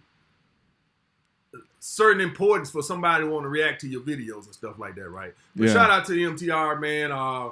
Shout out, brother. Hope he enjoyed his time. Hit the like button, guys. Subscribe. I'm out. Yeah. Yeah, it absolutely is not a disagreement. It is people working out ideas over content. That's exactly what it is. Guys, you let me know. Should I keep on going? What time is it right now? I got a little bit of time. Do you guys want me to pull up another video? You guys let me know. We hanging out right. Let me put on a little bit of. We hanging out right now. We having a good time. I got a little bit more time that's down up in here. Should I pull out some more content? Maybe I'll pull up someone else who reacted to the Thailand stuff, the vlog. Maybe I'll pull out something else. I also want to watch the Richie Mack one as well. Maybe I'll go watch the Richie Mack one. I'm gonna be over at Richie Mack's channel at 9 p.m. Eastern tonight. If you guys want to come through, let's have a conversation. I'm gonna be talking with Richie. Richie's currently in Thailand right now. He's been telling brothers for like 5+ years, come through. You ain't seen nothing yet. That's what he's been saying. All right. He lived a Matrix-filled life out in LA. He was an actor, got divorced, came right up over there, and he's got a lady over there, a lovely lady over there. I believe he's in Pattaya. He's not in Phuket like where I was in.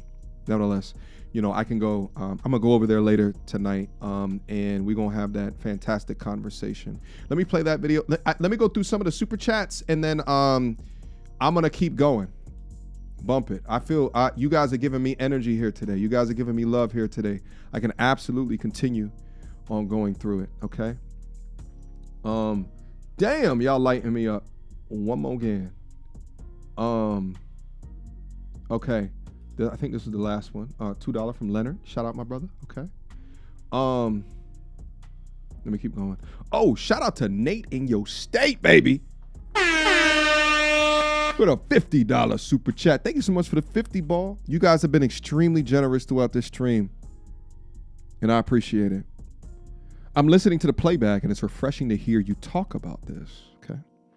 I'm from the BX, and my whole perspective changed when I went to Colombia for the first time. If you want Costa Rica and Colombia info on how to move, I got you. I was actually in Costa Rica. I believe that was 2024. Was it 20? Or maybe it was last year. It was 2025. I was in Costa Rica.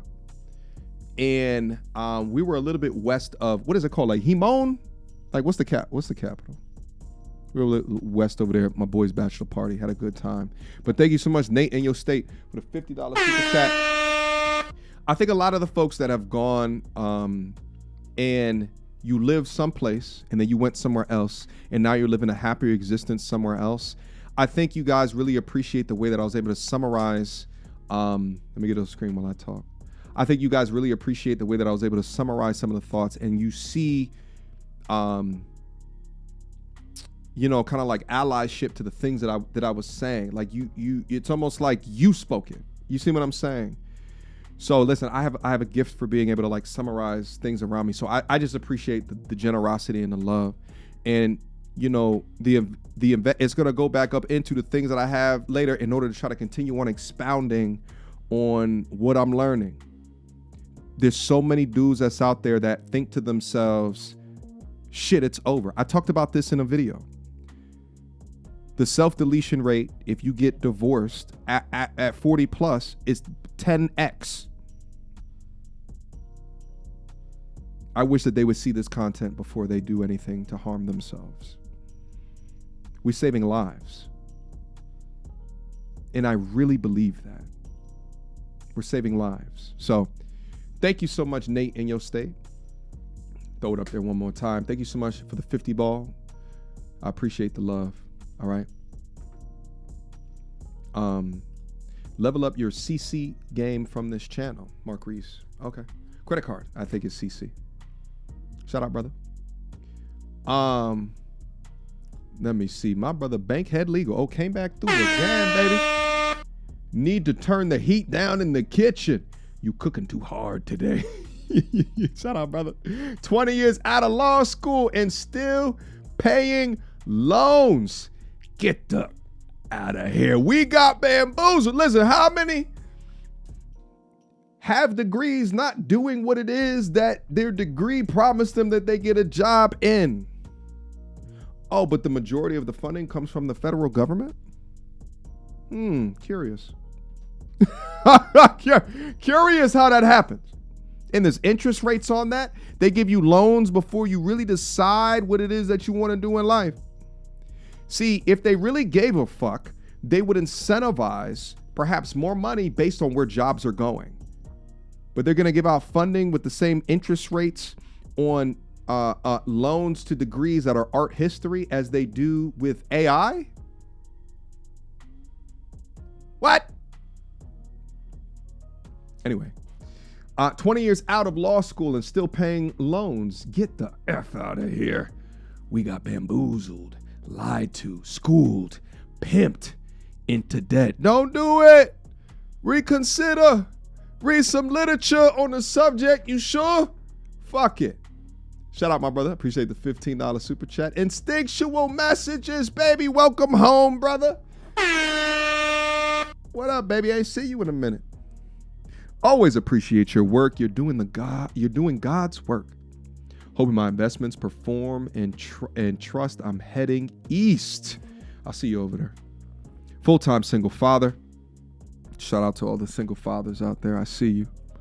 Self-employed. And now our country needs healing. Big up Chat Kings. What? My man said I'm gonna be I'm working on my investments. And you know what's so crazy too? If you do not have the money right now or do not make an investment into a financial advisor, put it in AI. Put it in AI. Take all of your assets, take your current income, take all of your costs within a given month. Put it into like a Google Sheets. Take a screenshot of that Google Sheets. Put it into AI, just a screenshot. And say, hey, listen, based off of my financial picture, what is it that this looks like? How much time would I need to work? And then also put in the places that you're thinking about going.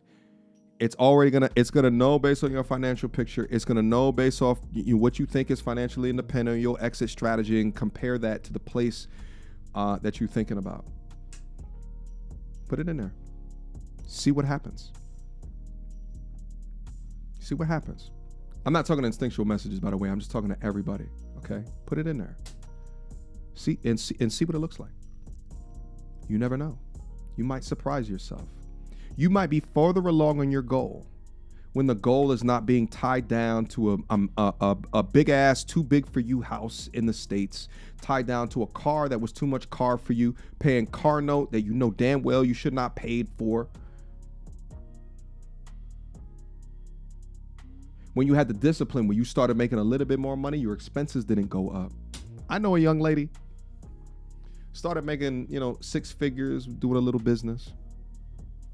Moved into a house that was $3,500 a month in rent. What? You started making that money for a year. Why would you do that? Went and got a Hyundai for $500 a month. What? Excuse me? Bad decision after bad decision. New Hyundai. Of course, I guess so. If it's $500 per month plus interest, plus insurance. And guess what? It got too much for her.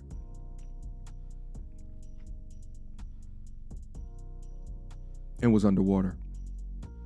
This on top of credit card debt that people might be facing, student loan debt that people might be facing, the pressure of keeping up with this. Don't live a lifestyle that gets you locked. Don't live a lifestyle that gets you locked. Please.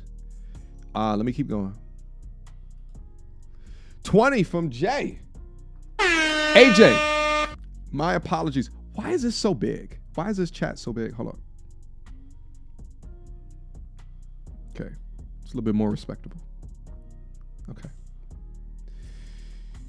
If you never lived in a country that value family and time over money, you may not get it. I had more opportunity in the US, but quality of life was better in Belize. That's what it is. It's about the lifestyle. Whether or not we choose, Visa, bro, or what have you, it's the lifestyle.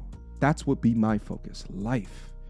I ain't gonna be talking about when, right? Like, I mean, we could talk, we could compare, we can contrast, but it's the life. I've always said on this channel, it's about being fulfilled in life, okay?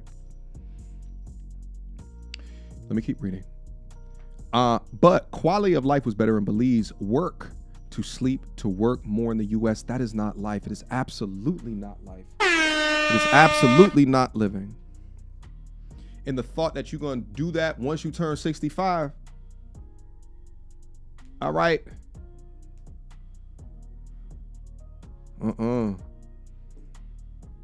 When your damn dick probably don't work as well anymore. Hello. What? Okay, Kevin. Your virality was 40 years ago. But you ain't lived life. You was on that hamster wheel. You can't sling that thing with the fervor of Thor no more. Okay? You can't deadlift 450 pounds, 300 pounds no more. You can't do your 20 to 30 pull-ups no more when you 65. That's when you gonna try to get out and try to be free and retire and do this. Man, miss me with that shit. Miss me. Oh, let me also say this. This is another reason that I wish my brothers that are stressed out would just keep going. Me being 40 and being over there is like the perfect age. Oh, it's the perfect age. Oh, it might even actually be too young. It might even actually be too young. But 40, 41, 42, 50, it might be the perfect age, baby. Oh. And I also know that because when I was there in my 30s, I wasn't able to appreciate it like how I appreciate it right now in my 40s.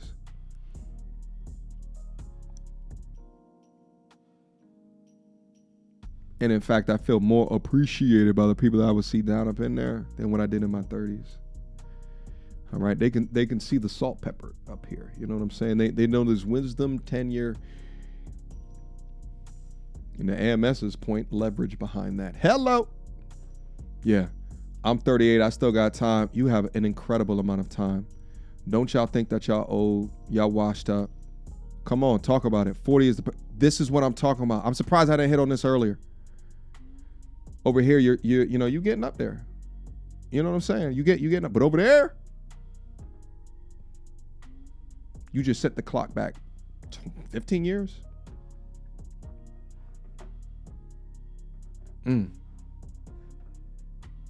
Anyway. Oh, AMS came back down up in there, baby. Shout out my brother. With a $50 super chat. Give me a call when you're done schooling me on the live stream, bro. Of course, I'm gonna hit you up. It's been too long. We got politic. I have an appointment here in a little while. I'm gonna watch one more video after that appointment. I have boxing a little bit later. Well, I'm gonna hit you up soon. If you're still down up in here. Thank you so much, bro. For the love, support, and always the respect. All right. Bro to bro. All right. Shout out to Darkin. They understand. What does it say? They understand that you're a foreigner and that you do have money to be walking around and living in nice parts of the country / cities. Okay. The same thing happens in the States, though, is my point. Okay. The cars that you drive, where your house is at, the zip code that you live in, the same thing happens in the States. That being said, it is a cultural upbringing regarding the ethics, morals, God. Yeah. So what you're saying is that it's both. Cool. And what I'm saying is that this assessment of you're a foreigner abroad is the same assessment that's done in here in regards to you make 6 figures. It's the same shit. It's the same shit. It's just the competition here is far greater. And that's my point. So I'm with you. If it's both, it's both. It's fine. It's fine. If that's the reality, it is what it is. But I know that feminism has done a number on this culture, a number on our society.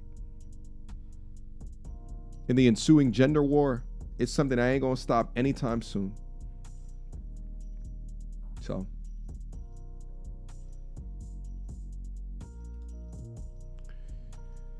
I've been living in Germany for 10 plus years. MTR. Shout out to C. Irving. I've been rocking with you and AMS from the start. AMS game is so important for Europe. Trust me. Yeah, because he's a master of the game. Okay, that's why I'm not a dating coach. But his level of understanding of it is top tier, if not the best. Okay. I don't think AMS knows his reach in European markets. I'm sure that he does. We all have access to the analytics. He probably does. But shit, he probably needs to go visit Europe too. Stefano with a $20 super chat. More people need to realize what you said. You hit the nail on the head. I married my Colombiana in Colombia by myself. None of my family or friends came. And I still stood on business. I've been happy ever since.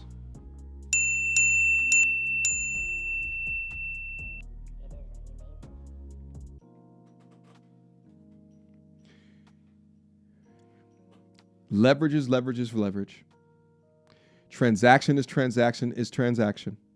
Human nature is human nature. Notice I'm not saying female nature because it's on both sides of the coin. But frame is frame. You must maintain it no matter what. And listen, there's actually studies. I should probably go over this video. There's actually like studies that show how guys start acting goofy when they when they get into relationships. And it's like you have to fight against this goofiness. Okay, you have to fight against it. I've been a victim. I ain't saying I'm perfect either. I've had to fight against because I'm just such a jovial guy. I'm such a happy guy. But like there's this frame, you have to maintain structure. You have to maintain. It's almost like, with children, until they get up of age and you can treat them more like your friend, you have to maintain discipline, instruct. They have to know what it is at the end of the day. It's the same thing. And dynamic between the rational and the often more irrational just because of the hormones and the feelings and the emotionality, the biological things. It has to be led. It has to be guided. Okay.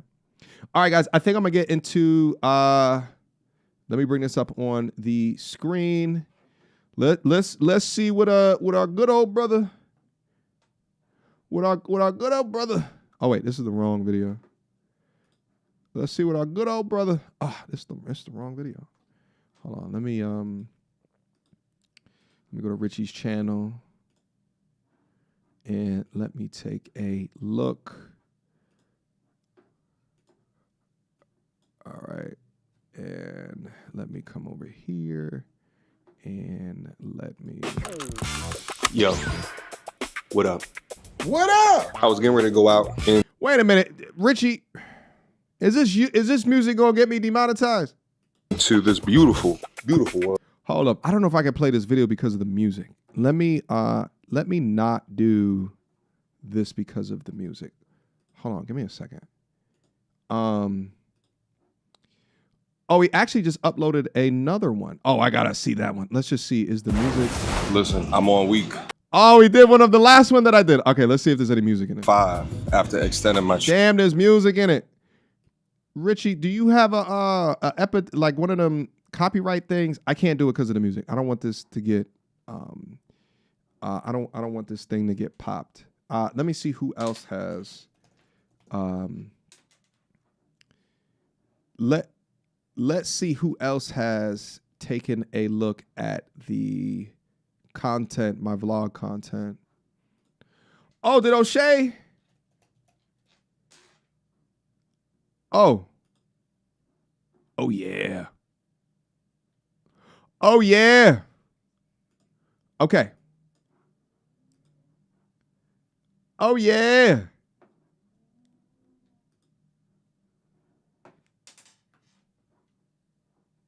Shout out to O'Shea Duke Jackson. Let's go. And I know y'all been experiencing that, and I hate to say it. Actually, no, I don't hate to say it. The majority of this is the black women in Atlanta. Some of the worst servers. No wonder the black man just be complaining so much about the treatment. On May 7th, 2026, content creator Mediocre Tutorials and Reviews made a video called Why I'm Stepping Away from YouTube. So long story short, I just need a break. I need a break. And for how long? I don't know. He would go on to name 2 reasons as to why this was occurring.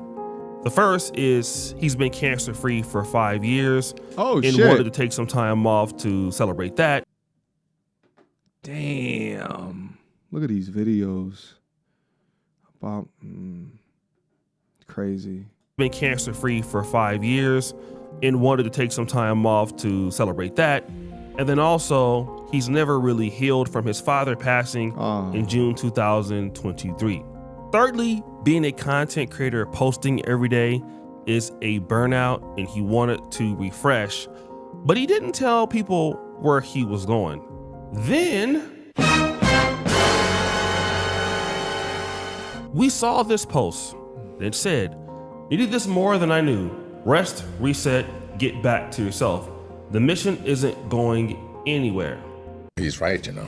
Now, MTR wouldn't post another video until May 28th, 2026, when we would then find out his actual location. I left America for Thailand and realized we've been lied to. That was the first of 5 videos that he would post on the subject. Now, while all 5 videos have different degrees of information, cumulatively, we can understand that his messaging is broken down into 3 components. The first is dating and relationships. They want loud and strong, yet quiet and reserved at the same goddamn time. They want at a moment's notice that you got to defend their armor. You got to be the rough, tough, bad guy. All right. At a moment's notice, you got to be the Super Saiyan dick slinger. All right. You got to put that thing up on the table.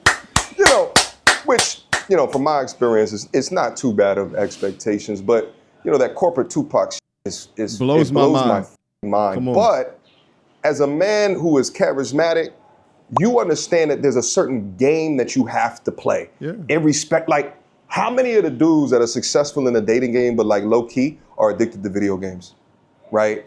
But they don't let they don't let that component of their realness or their personality come out.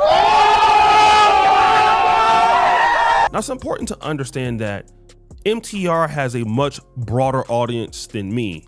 I typically focus on black people, and MTR has a focus that's more wide-ranging. But he did give a hint at the black community here in talking about this idea of corporate thugs. In other words, you need to be a very charismatic guy to get the typical black woman in America. You need to be very hood, then at the same time, very smart, then to be able to clap cheeks very good. And your personality needs to be stretched so wide to cover all of this territory. It's a lot. Which really shouldn't be necessary. Yeah. But he would contrast that to Thailand. When you're in a place where it's completely different The norms are and not you're there. not held to the standards or the comparisons of those around you. Now, in comparisons to having, it's not even that it's not there, because that is one huge component of it. But again, it is that I'm not assumed to be an enemy, and you just don't know when you walk up and you say hello, hey, what's up? How are you doing? If she gonna look at you at like you's a piece of shit. You don't know.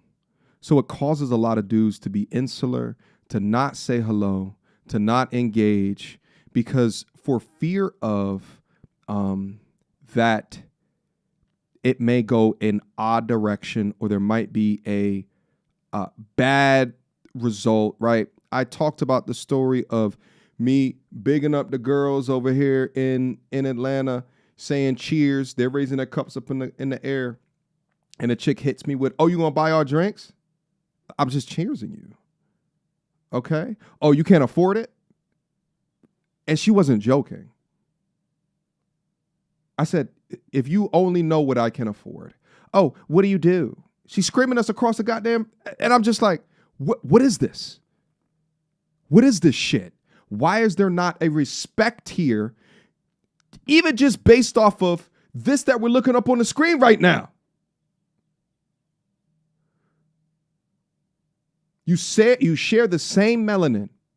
Why are we not on the same team?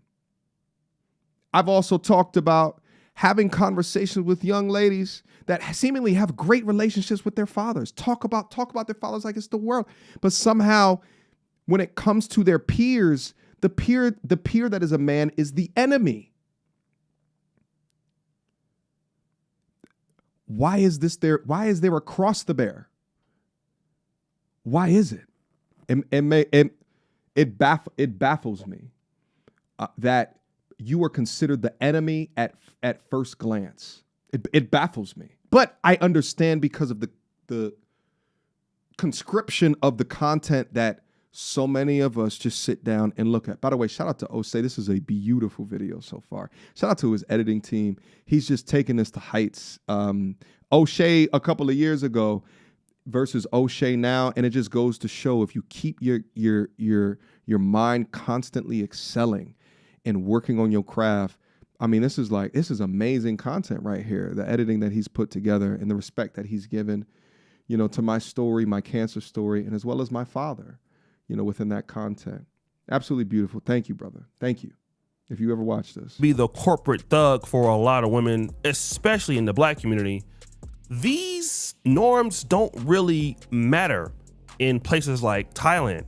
Now, I'm in Uganda, and Ugandans are Black, and just like Kenyans are Black also. But these parameters that Black men in America have to be under are not the same, even in African or Black-based countries. So he's agreeing with me. Such as Uganda, Nigeria, and Kenya. Yeah. And this is one of the reasons why you have so many brothers coming here. You can be a good man. You can be a provider. You can and a lame, as they want to call you, and corny, and a weirdo, and like all of these things that they want to label you. But I say, just go where you respected, go where you're loved, go where you can be you, unabashedly. They want to define for you what a real man is. How absurd. You can't even define for yourself what a real man is. And here's the thing. I'm talking about the backwardsness of this culture as defined by those that we call influential figures.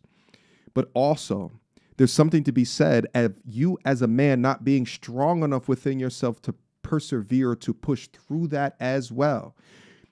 And a lot of us do, okay? Irrespective of it.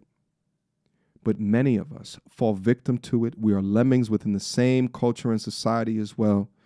So although I'm being hard on what's considered normal here, I also have to place accountability on those that will shift and change. What's that Julio Fulio trial? And the young light-skinned boy who's going to be a good butt plug for the inmates over there. He had a fantastic life. He had a family that loved him. He's traveled, good schooling. But you want to go over here and be a gangster. What? And now you're done. Your life is over because you fed into the bullshit of what the media told you, brainwashed you into thinking that you needed to be masculine, to be a man. And now your life is over. Oh. Be yourself. You don't have to fake the funk just to be around a lady in these other countries, and they could still view your masculinity. And speaking of masculinity, well, and they more than likely want a man that's already finished the race as opposed to running the race with you. Most women wait at the finish line in America. Women don't want you until you become somebody in America, which is typically how it works everywhere, to be honest. One of the great markers of if she's a real one or not is if she was with you in the struggle. But here's the thing. Let's say you make it up there. Now, how do you define it? It's like you almost lose sight of that if you don't, you know what I'm saying, figure it out with a high school sweetheart, a college darling, right? Like, and you just out here in the free world just trying to figure it out. It's like you never know. And some of them will take 2.5 years before revealing exactly who exactly that they are. Okay, let's go. But here's the catch. No, you're back from Thailand. Hey, listen, baby, you must have missed some of the videos. I said in one of the videos I had to come back in order to be in a family member's wedding, okay? I'm the best man, and I wanted to come back and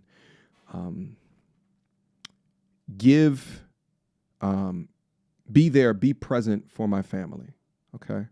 But yes, I'm back here right now.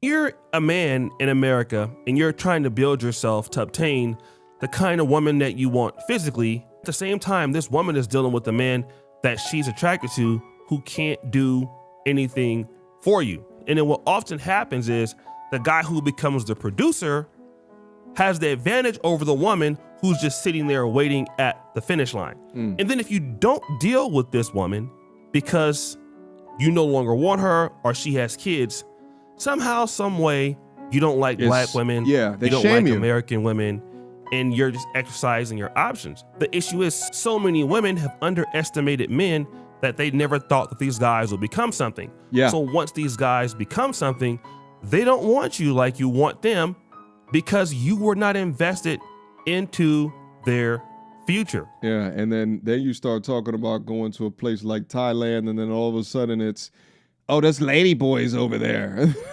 Like they shame you not to go. They don't want you to go over there and see nothing greener. No green pastures for you, baby. They don't want you to go to land of the smiles. You understand me? Because then you leave the market. Then they can't extract resources from you because you're not there anymore. You're just simply not there anymore. So they'll shame you out of it. That's when they'll be like, wait a minute. You're a passport, bro? Oh, that means you just like to go over there for the S tourism. No. It's lifestyle. That's why I'm saying, I think I'm going to coin it. Visa bro, right? I still got to do polls on the channel. We got to figure out what it is. But a visa bro, we ain't talking about none of that at all. It's lifestyle. Lifestyle. It's getting out the rat race. Okay? Shout out to Gio. He says the sign language is real, beyond real. And it works. Because I hear a lot of these young men saying the same thing. You tell them that you went over there, the first thing that they say, oh, you better watch out for the lady boys over there. Meanwhile, there's just as many, if not more, lady boys in the United States. Like, it's just as many here, baby. The difference is over there. You ask them, and they'll tell you the truth. I'm lady boy. Over here, you might make it to the second or third date before you figure out that is she slanging dick. He, she, it slanging eggplant bigger than yours. Got it tucked, wrapped around her goddamn hips, up into the butt. That was too much. Let me pull that back. Let me pull that back. I'm sorry. Okay, let's go. And then this part. Women are not asking how much that you make, right? There's still an expectation of, hey, you know, he's the man, he's going to get, and that's fine. But when you're doing it in a place where it's literally 80 to 90% less money than what you're used to, I gave an example within that story. And I said, you know, if I get chicken fried rice in Atlanta, it's $22, $23. If I go get chicken fried rice with tax, if I go get chicken fried rice over here, it's like $2-3. Now, dating in America, women do want to know how much you make. If they don't want to know how much you make, they'll ask you, well, what is your career? And then from there, they'll go and they'll try to estimate what your earnings are. That way, if she's kind of like moderately attracted to you, she knows if she should stay or not. But if you've dated overseas, I've never had any woman that asks me, how much money do you make? Very rarely do I have a woman ask me what my career is. And so when you're dealing with a woman who doesn't really care about those intricate details, what it lets a man know is that, oh, she is more genuinely interested in me as an individual. And of course, if I'm a man, I can take care of her and provide for her. That's a no-brainer. But is the woman necessarily genuine? And this is what his critiques were when it came to dating and relationships in America versus what he's seeing right now O'Shea gets in it. Thailand. Yes. But then the second part of all of this was masculinity in manhood. The American dream. What is that anymore? Is that even a thing?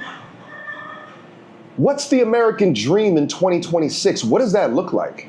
Now, this is a very important point because in the times of my grandfather, our father, the American dream was much more attainable. People at that particular time in the 70s or 60s, you could be earning $30,000 in the year if you had a really good job. And a single family home in Sacramento can cost like $40,000 in a year. So you could typically pay off a house within 5 to 6 years if you're really focused, especially if you had a 2-parent income or 2 people in the household. However, right now with the current economy, it's different. Their American dream is not what it used to be for men. A lot of men in the middle class can't afford to take care of women as before. And then to add the fuel to the fire to this. Specifically for a man, one of which it seems as though it is now popularized to make you not feel good for being a man. It seems as though it is normalized. To be harsh. To hate men. Men ain't shit. Dog. Men are dogs. This is probably I might do Red Cup Talk again, like exceptionally soon. And I'm going to get these ladies to sit right here. Hold on. Let me see if I got enough space. I'm going to be over here. Okay. I'm going to be over here. And I got another microphone that's right behind that. I should go get it real quick. I got another microphone stand that's right over here. We get another chair. We put them right here. We got enough space, right, chat? We got to put them right here. Let's talk like this. The only thing I'd have to think about is camera 2. So camera 2 wouldn't work then. So we just keep it on camera 1. We just keep it on camera 1. And we have, just like the old times, now you can just see the waist up, okay? As before, remember the old school Red Cup Talk? It was like here up, and we were like squeezing to get into the frame. Okay, it's a little bit different now. We got the room. Put them right here, baby. And we get to have these conversations. Okay? It's, man, some of these conversations, especially in damn Atlanta. Oh my God. So many of these women are still like in the matrix and they have a low barometer hate for men. Let's put them right here. Let's have a conversation. And the thing is that they're generally sweet and nice people. It's the words that they use. But like I was talking to this one young lady and we were going back and forth. And of course I'm cooking her alive. And she said, the almighty women create life.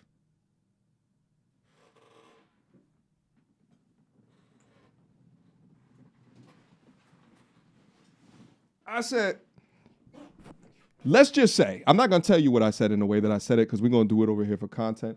Let's just say she would remain silent for the next 15 minutes off of the things that I was saying. And I really think that because she doesn't have as much positive male influence within her life, right? Most of the dudes that are probably around are trying to probably put dick in her, right? And really don't give a fuck about her, right? That she's kind of, right, she's oriented towards a portion of the internet that paints dudes in that particular way, or she watches internet and it'll be like a chick with a fat ass and all the dudes are down up in the comments, we've arrived again, my boys, right? You know, and shit like that. Like, and then she comes up with this kind of idea, right? Like, so then her talking points come from this portion of the internet, and right, but she doesn't realize within that how selfish and illogical some of the points are. No. You harbor life. You cannot create life without a man. It's impossible. You can't do that. And you have some degree of superiority because you now have this idea that we create life. So therefore, we need to be so respected and appreciated. And it's not say that women should not be respected and appreciated, but so should men. What do you think goes into the psyche of a young boy who doesn't even conceive that he creates life? How about that he just gives his seed out willy-nilly? Because he's not living in a place where they consider his seed is valuable. That's why I always talk about protect, wrap it up. Because your seed is so valuable. It's so valuable. Don't just be spreading it out here, just giving it out. It's a rare resource. It's a resource. They have sperm banks for that. That if the woman can't find, right, like, or is having some pregnancy difficulty, right, or just wants to be a single mother, which is a component of them that just want to be a single mother, they put that shit in a bank and they give men money to, right, like based off of your genetic, right? Perhaps there is some value behind it. Perhaps you shouldn't just leave it willy-nilly. Perhaps after you finish off in that condom, you make sure you dispose of that condom because you don't know what her crazy ass gonna do in that goddamn bathroom alone with it, okay? She got a goddamn turkey baster underneath the sink. Just take that motherfucker out and just start like in the goddamn shower, you heard? You knocking on the door. Hey, you good in there?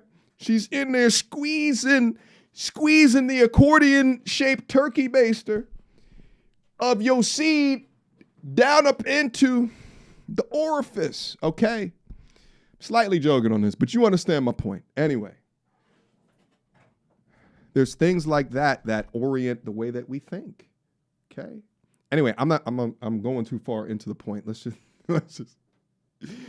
strongest point to me, because what I have noticed is there's so much hatred towards men for just existing in America, especially black men, but I'm pretty sure all races. Even if you are a man that supports the interests of women, or even black women in particular, I've seen those men take a lot of, unnecessary treatment. Now, Uganda is not perfect, nor Thailand is perfect, but one thing is true here. Men are very, very much respected. I believe that's that Richie Mack was telling me, shout out to Zoom to Thailand. People always call him sir. How are you doing? Yes. There's a lot of respect for what men do in the society. And that's very true in Uganda and Kenya. Women respect you if you're a man, you're a builder, you're providing, you're courteous. This is a respect thing. Yes. Whereas in America, people kind of believe that you ought to do it. Yes. You should do it. Period. Got him. Your generosity should be just the basics. It's the bare minimum. Come on. When really it's not the bare minimum. You don't deserve a man to just give you, what he has. You have to earn it. And this is the thing that I've noticed overseas, that people really, really respect that. Yes. Your masculinity is not toxic in these places. Yes. It's encouraged, right? People want men to develop the society, and women want real men. And you can be a real masculine man without being abusive towards women or towards the society. Whereas you're not toxic if you don't fit a particular agenda, and we won't talk about what that is right now. So that is his concern here. The American dream and the misandry towards men. That's it. Is something that is driving men away in general. It is. But the third piece would be quality of life. Why is it that now, Just real quick before I get off of the idea, guys, respect is everything. What I say, the number one thing that you need to require from her is respect. Respect. But don't fight for respect. Go the other way. It just so happens that another way might be a plane ticket trip away, okay? Respect is number one. Do not fight against it. Go where you're appreciated. Go where you're loved. And here's the thing. Shout out to all the women that do respect us, that understand that, yes, men commit crimes on the women, but guess what? they also create the most amount of crimes onto other men, okay? That is what a man has to fear most when they walk outside the crib, is being prey to a man that's a predator, okay? Please understand that. That's why I can't stand niggas, but I love black people, because niggas are predacious on black people, okay? You have to understand that. You have to understand the difference. You have to understand that it's men that protect you from bad men. You have to understand that. And you also need to acknowledge that there's bad women out there. Unless you're just going to say that all of the women is just flowers and clovers, and none of them can do. If that's true, look at the domestic violence rate amongst lesbian couples, the highest in all forms of types of couples. So it's not true. I make incredible revenue, but I'm still on this hamster wheel, so much so that I'm unable to click on that pause button and just smell the roses. Now, MTR is a very successful YouTuber and content creator. He makes a lot more money than me. Even though a person like him is drowning in the cash, he's saying, I feel like I'm on the hamster wheel. And this is important because a lot of men are told you need to make a lot of money, you need to do very well.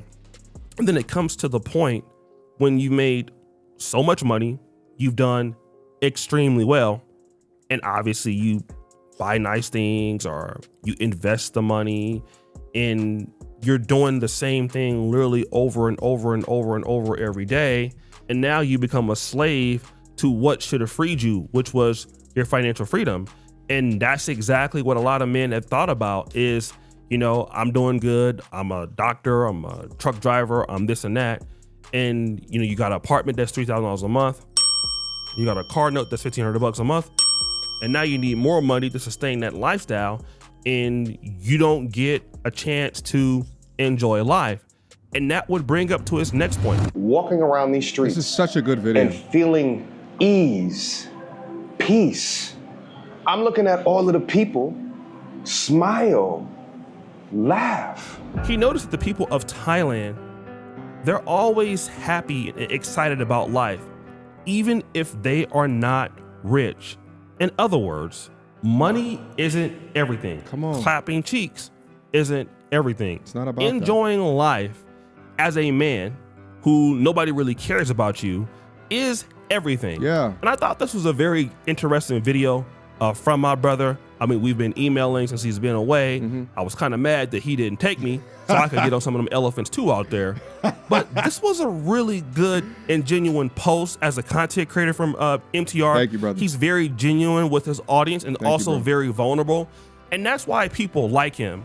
And I thought that it was really encouraging to the men out there, including myself. I mean, I work, you know, very hard in this business, but take time for yourself if you can. Even if I don't do it all the time like I should, you should, and I'm gonna do it.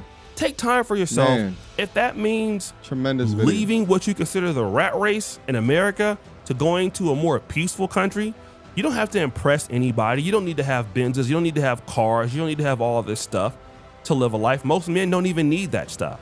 I think you should do what exactly is best for you. And living in these other countries, people are figuring it out that, hey, listen, the United States is not the end all be all. There are other opportunities out there. There are other people that I can make friends with. I can build a new life with. And men are exercising that option every day. And shout out to the Passport Bros, because they're the ones that have really put it out there that you don't have to be a slave if you don't want to. As long as you can support yourself, you have opportunities out there. So guys, what do you think? It's your boy, O'Shea Duke Jackson. Shout out to O'Shea. There's really not much that I can say on time. He nailed all of the points, all of the things that I was trying to say. But O'Shea is also abroad. So he understands from his perspective of being an international citizen, an expatriate. He understands what I effectively realize, even after I've been to 13 different countries throughout my life, that it took me so long. And I guess I really didn't understand it until, or I really didn't appreciate it is really the correct word. I really didn't appreciate it until I became a little bit older. And then I also saw my father pass away in the way that he did. And I realized that this shit is finite as hell. And we now got to be able to maximize your fulfillment for as long as what you can. And there's a lot of brothers that have reached all over different portions of the world. It don't even matter your race, creed, color, religion, your ethnicity, or your nationality, because I talked to them all when I was over there. But they all said, life is amazing here. Life is amazing here. And the happiness that I feel here is not something that I would have been able to feel over there in the rat race with the propaganda that this is the best place on God's green earth that we should be. Shout out to my brother, O'Shea, Duke Jackson. Phenomenal video, O'Shea. Holy moly. Such a good video. Thank you so much for putting that together. That was a great video. All right. Guys, let me close out. I got an appointment here at 3, but let me close out with a couple of super chats that you guys were sending over to me. And then we will end off right now. O'Shea was here. Shout out to O'Shea, baby. For all of us lame brothers that graduated professional school, LOL. Shout out to O'Shea. Listen, bro, thank you so much for this video right here. You put together a damn masterpiece, man. It's a pleasure, to commentate, over what it is that you put together, man. So, man, I talked about your progression as a content creator within the video as well, man. If there's an understanding of progress over perfection, man, you absolutely have nailed it, throughout your content journey as well, man. Like, it's amazing to see you put together stories like this, man. So thank you. Thank you so much, man. And I appreciate the super chat as well, bro. I appreciate the love, man. Thank you. All right, let me hurry up and get through these because I'm a little bit late for this appointment.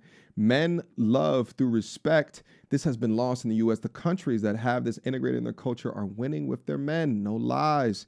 Facts. Super chat from Alpha, the first one, $5. Congratulations, MTR. Good choice. Big props. Shout out to Unraised by Raw. Okay. Shout out. Welcome back on the tube on behalf of myself plus the crew on the Barter and Barter. Keep up the dope content. Peace and blessings.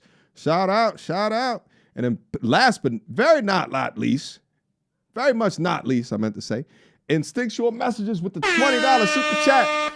The boy that hears from his mother that men ain't ish and not needed becomes the same insecure, lack of confidence, and mentally damaged men that they complain about generational curses. Oh, they're going to learn one way or another.